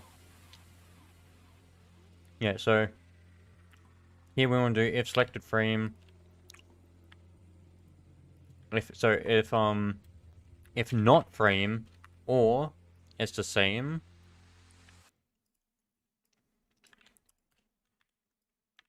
Just set it to nil. Otherwise, we set the value. There's a mishap there, but now it's fixed.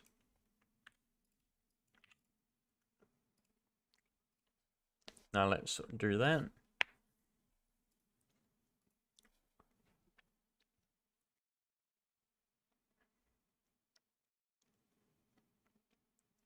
Waiting for it to load.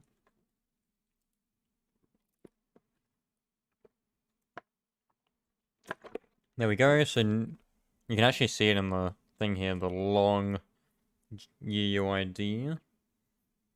But there we go. Spook's receiving the sword, so that can go to Discord or something. And your info down there. And it doesn't look like that button's actually working, so let's have a look. Unless there's already a... Yeah, okay, so there's already a button inside it. If I get rid of that button, now it's going to work. And you can see it works there.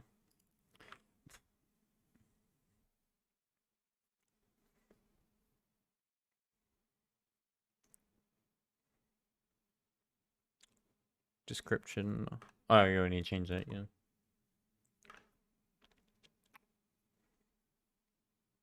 Alright. So now that we know that works, we just need to get rid of the button. So the reason why there's two buttons is because I pre-made one in here, which we just delete. And now we can have a look at this error. So it's saying text color is not a valid member of frame.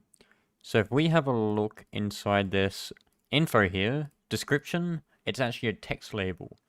It's got a text label inside it called label, but this title is just a text label itself. So how can we fix this? Well, let's say we go to GUI utility, and let's say in here we do a if statement. If it is a frame, then target GUI object equals target GUI object, find first child. I want to say of class, but I just want to make sure. Let's just do the label. We make sure everything is label. So now this is going to actually say, if it's a frame, try find that label. If it cannot find the label, this variable will be null. So then if not target GUI object, then continue, that's going to activate. So if it's not a label at all, it won't go past this point. Well, I chose to say, if it's a label by normal, or if there's a label inside it, then set the properties. But if there is no label, or the actual object itself is not a label, then continue. But now that should work. That should fix that error down there. And also, just to make sure, it's going to be text color 3. So let's change that.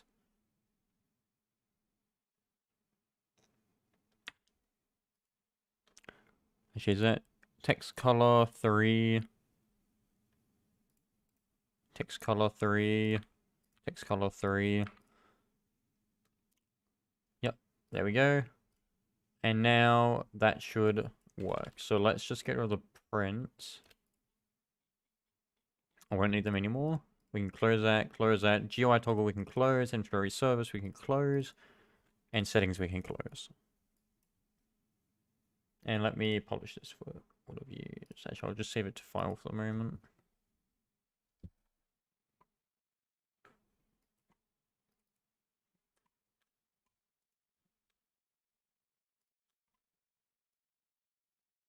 Oh wait, that's going to the different output. Hold on, give me a second. There we go.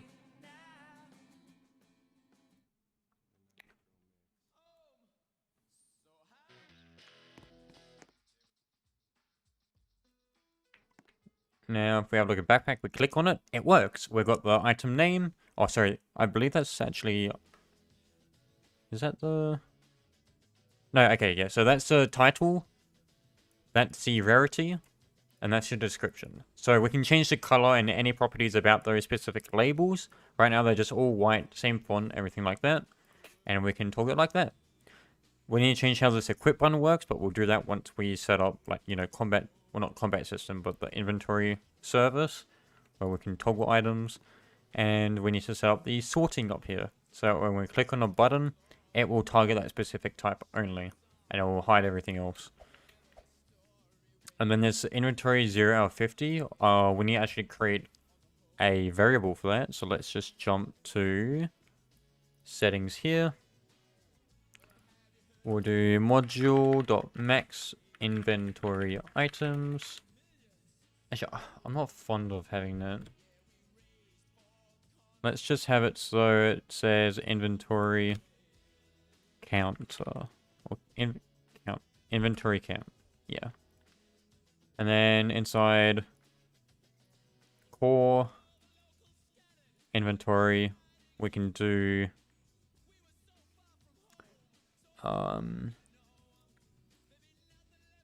let's actually have another variable here, local item counter equals 0. We'll put it below here, plus equals 1. then that is under inventory frame dot inven label dot text equals inventory count and then the number. And now that we've got that, if we jump back in, it will tell us how many individual items we have in our inventory. So right now it's at 0, since there's no items. Well, actually, it hasn't even updated at all yet. But once we get our data, you'll see it says 1, because there's 1 item in the inventory. When the data decides to load, that is. There we go. So we've got 1 item, and then we can view the info about the item. And there we go. I reckon that'll do it for the stream. We've been streaming for 3 hours, 26 minutes. And I do want to do other things, I'm not gonna lie. But that's in progress, so let's move that there. Let's delete that. Delete. So, in description, let's do to do. We need to do viewport slash icons. We need equipping. Unequipping. We need change equip button text. We need sort icon or sort buttons. We need, what else can we do? Inverted count. Oh, we need the item stacking. We need that one there.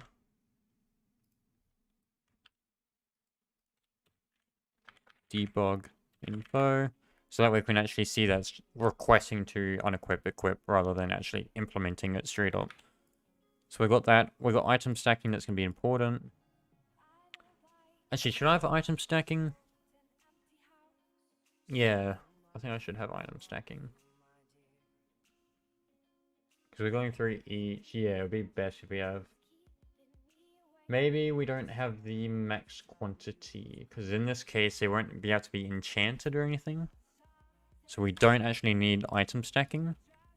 What we need to do is just simply have a quantity value inside them.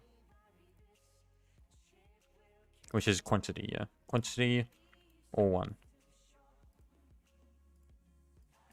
And we can just get rid of that. Let's jump to settings. Let's get rid of max quantity. Just so I'll simplify things. And honestly, yeah, I won't have to implement a whole item stacking system again.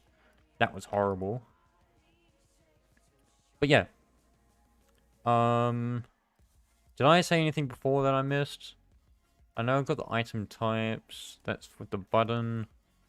I think that was oh, tooltip. That's the other one. Tooltip for grid buttons.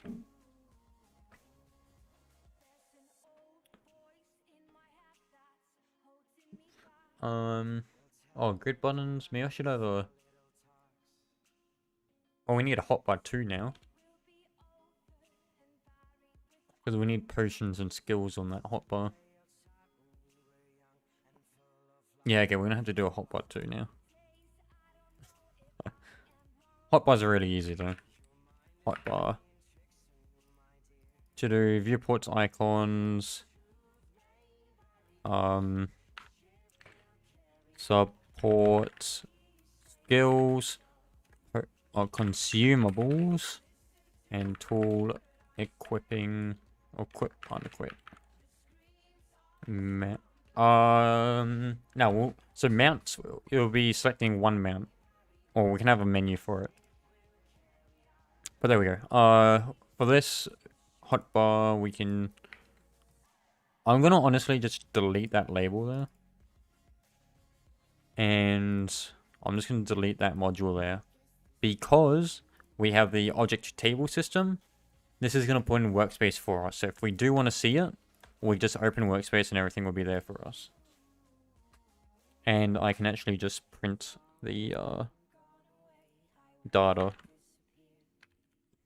like that. There we go. That'll be easier. And there we go.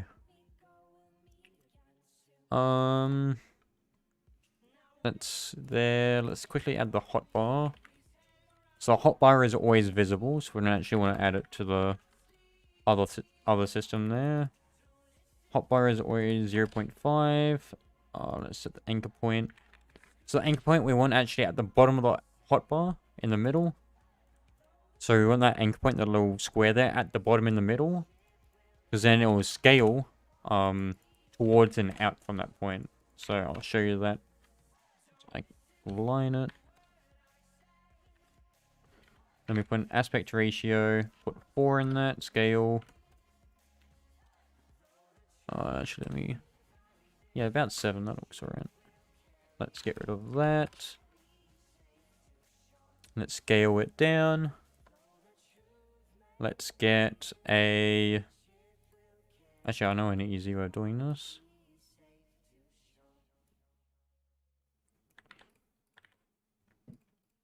So let's get padding.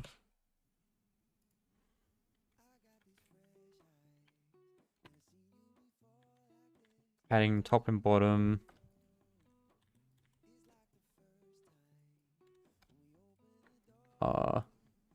Template hotbar. Here. Where'd I put that sword icon again? I put it somewhere. What was it under? Oh, sort. Yeah, that's right. Sort buttons, weapons, icon. So template hotbar, let's set the icon like that. And then 3, 6, 7, 8, 9. So now we need to rescale these so it fits. Maybe. Oh, yeah.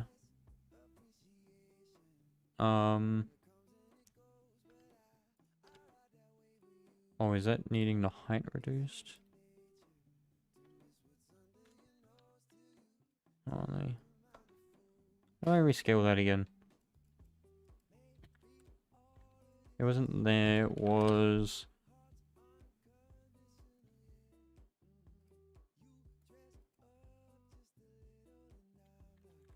Was it that one? Oh, it was that one. There we go. Hey, Chalk. 3, 6, 9. So we got 9 buttons on the... Well, actually we got 10, but... Yeah, I'll just add one more.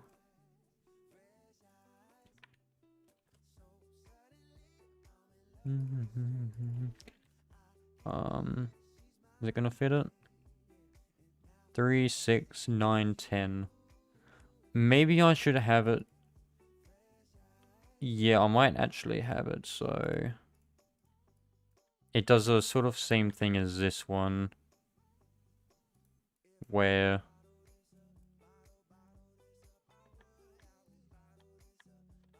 Let me get rid of them.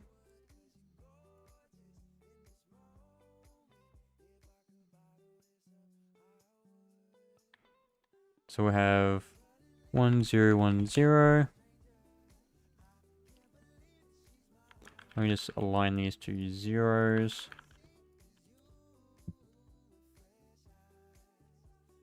Let's go. So they've got to be at half. So up 0.25 and then the low one's at 0.75.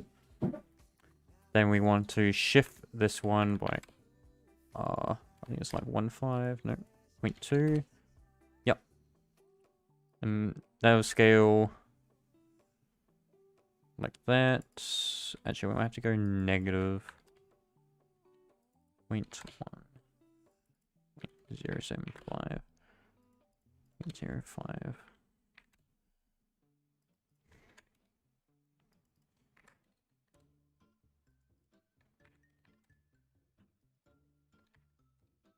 Hey, there we go. Dun, dun, dun, dun, dun, dun, dun. So the top should have more, yes. No, I want the bottom to have more. Yeah, okay. Oh, I need to realign this now. The bottom one should be aligned at half. So I'll have that at 1. So then 1. This one should be at half 0. Align the X on half. The Y can just sit on 0 then. And then it's all about resizing them.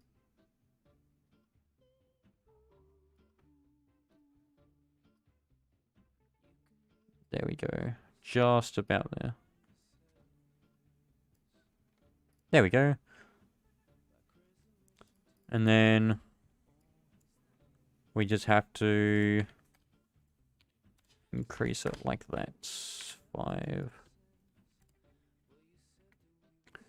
And then 1, 2. You know, we can do that.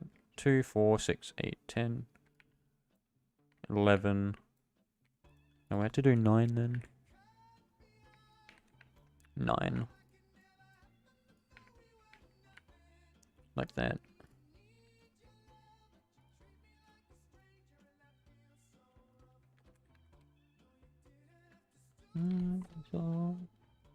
Let's do 0.3. 0.3.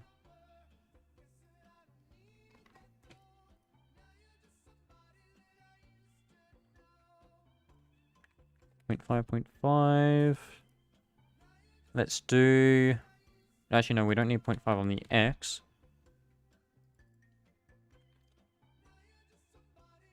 Used to know.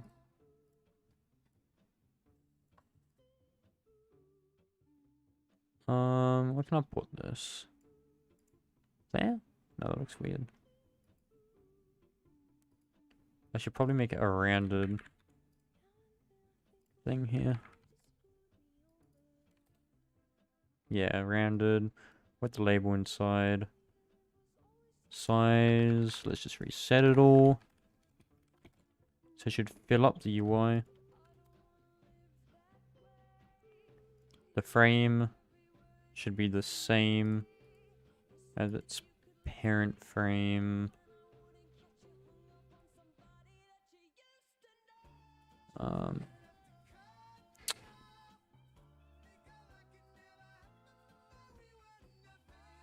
Pick screen color.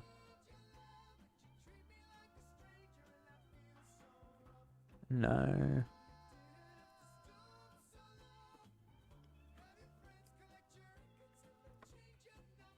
Let's go 0, 0. 0.1, 0.1. 0.2.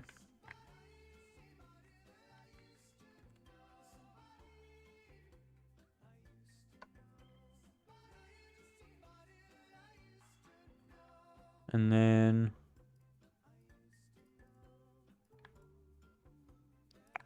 let's put the UI stroke inside that.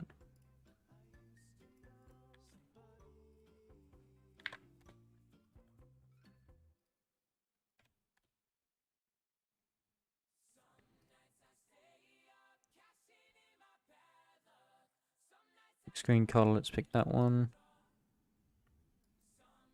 That stroke needs to be darkened a little bit.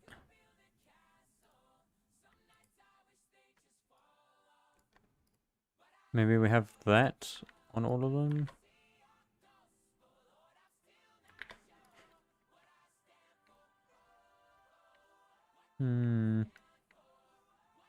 What do you think?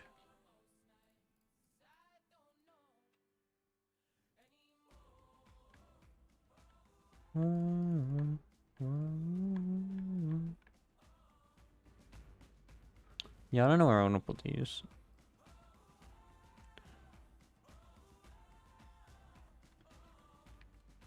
If I do like minus, so it's out more. Nah. Oh, if I put it below it. 0.5, 1. So then I can do 0.5, 0.75. No, point.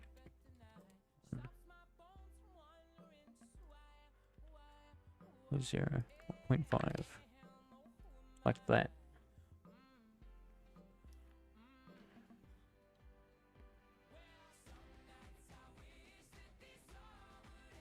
I'll see what yours looks like.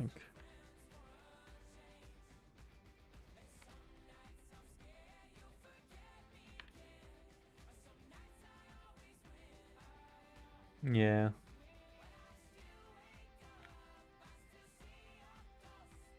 .25125. Yeah, so it's sort of like there.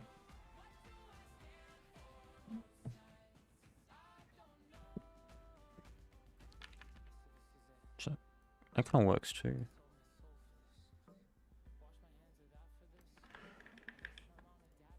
Now that one looks better. I can spread them out more too. That's probably what I need to do.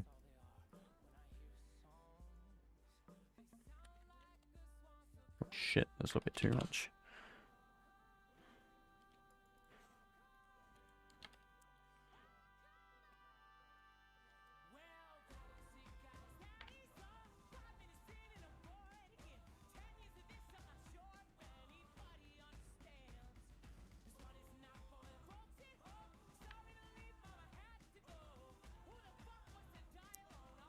There we go. Oh my god, that does not look good.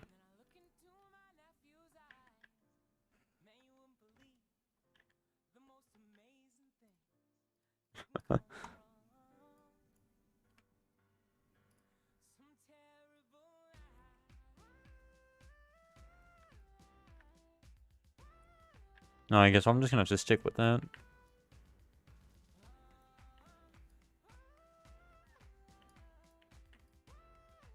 Doesn't look too bad.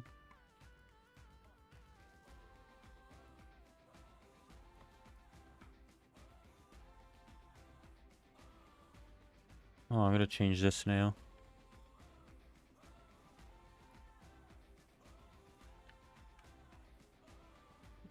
Oh.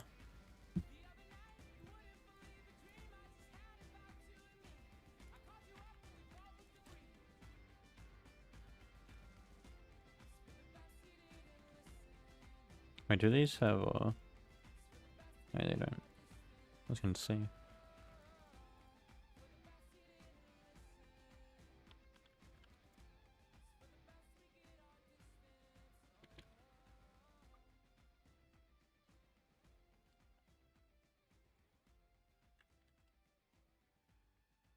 .2.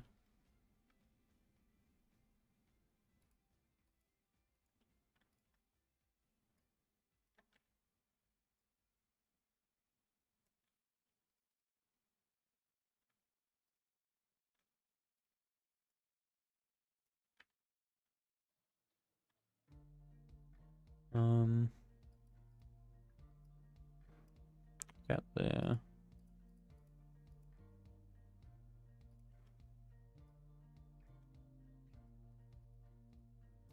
384.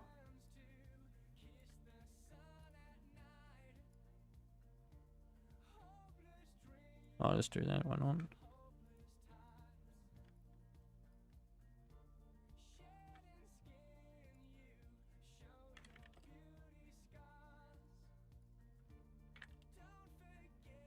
I would look better there.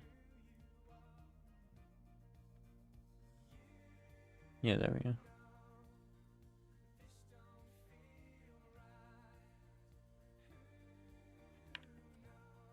Maybe I should have it so it scales with the... So rather than having...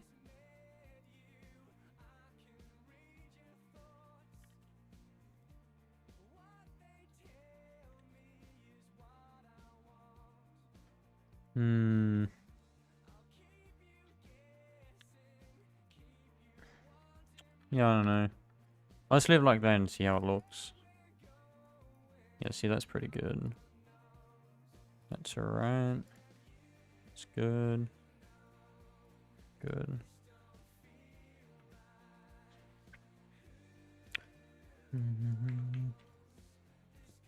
Yeah, we'll leave it like that for the moment.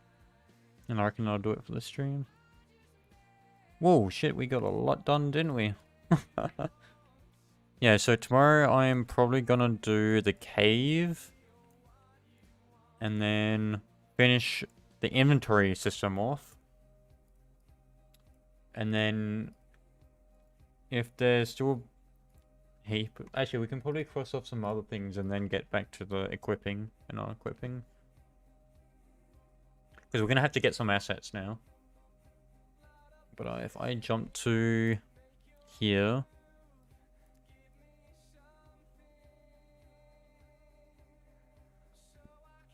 So in here we need to do them. Plus we need to do the hotbar. Plus we need to do... Yeah, no, that should be alright. Because if we finish early, we can start doing some of these ones. Which is probably going to be preferably the intro GUI, since there probably won't be much time left. Then the stream after that, we can smash these 3 out. And then we can go to the combat system after that, because then we'll have the attributes and all the weapons. So then that can go in there.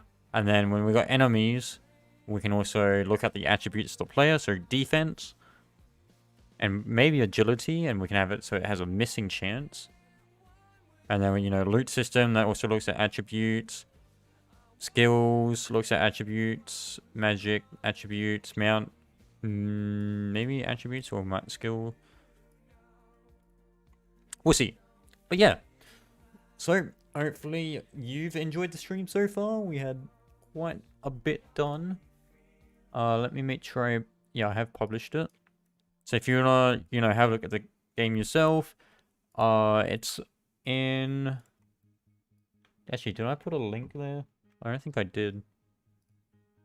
Let me double check. Oh, there isn't a link. Oh shit. Okay. Yeah, well, let me quickly put a link there for you. In case you want to actually take a copy of the game yourself. Because this is open source, this project. As you can see there. So let me chuck that in chat via this restreamer bot. There we go. So that's here if you want to have a look at it. You can just edit there. Or download it if you got... Oh, I think Roblox Plus has it. Or BT Roblox. One of the two.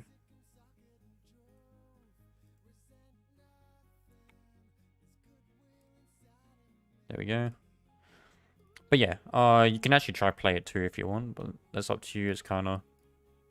Actually, let me make the character walk speed like 80. Load appearance, load emotes. Let me republish that now. But yeah, you should see that bot. Oh, actually the bot didn't send it. I sent it. Sweet. But if you click that link, that'll take you to the game. You can play the game or edit the game, do whatever with it. And yeah, if you play the game, I've set the walk speed to 80 now. Your character appearance will load properly this time, since I disabled it, and you should be able to use your user emotes. And everything that's in the output under client, that's what you'll be able to see in your, oh, probably not this table here. It'll probably print like table dash and then the memory address. It'll print that. It won't actually show the table since there's a studio thing. But it will still print there is a table there. But all this UI should still work for you. Obviously, we can do some scaling fixing. We'll have a look at that. Hotbars there, and I've increased the walk speed in case you want to run around and have a look. But yeah. Hey Akrafsky, you kind of missed the stream. I'm about to go now. But yeah, this is where we left off with the terrain. I didn't do the colors yet. I need to do the colors for the terrain. But I'll keep that for next stream. So let me put that under the building. To do on the HacknPlan. RPG series. Let's go building. And I need to do recolor terrain. Is that really gonna... Okay. This is building. Recolor the terrain. Plus visuals. And improve the lighting. There we go. Can we play Pet Simulator? No. Oh, you can, but not me. I'm gonna go and take a break, and then I'm gonna work on a different game.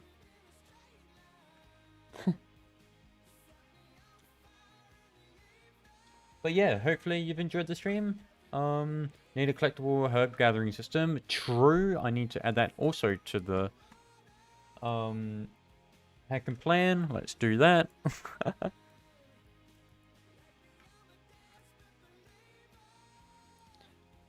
Yeah, thanks for that, Philip. I almost forgot about that.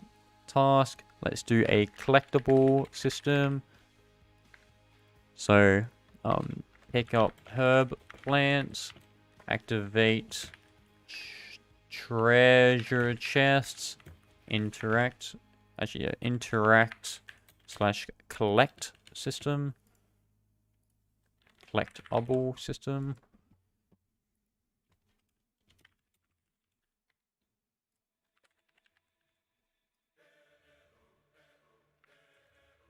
Under scripting. And there we go.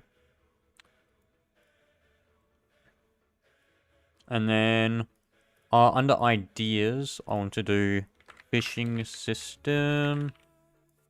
I want what do you call it again? It's a state machine. State machines. Animations, sounds. We want scripting. Create. We also want... Can you train me? What do you mean? We also want a bow system, which also... Well, actually, weapons / bow / staffs. Animations. That's going to be a state machine. Oh, friend you? No. I only friend people I talk to either through Discord voice chats or I know IRL. Siop, it's sort of with classes. It's more like a generic table. I've already got a sample of it going, which is this here. So you have an ID, you got a unique identifier, and you got a quantity. Like that. That's sort of like the inventory there. Inventory item. Because if I do it classes, it's sort of more inefficient because of the object-oriented style. And if I really need to edit this in any way, I can just do it through code. Since it's only a really small table. And our data has saving disabled. Right? Nope. Okay. Let me just... .mock.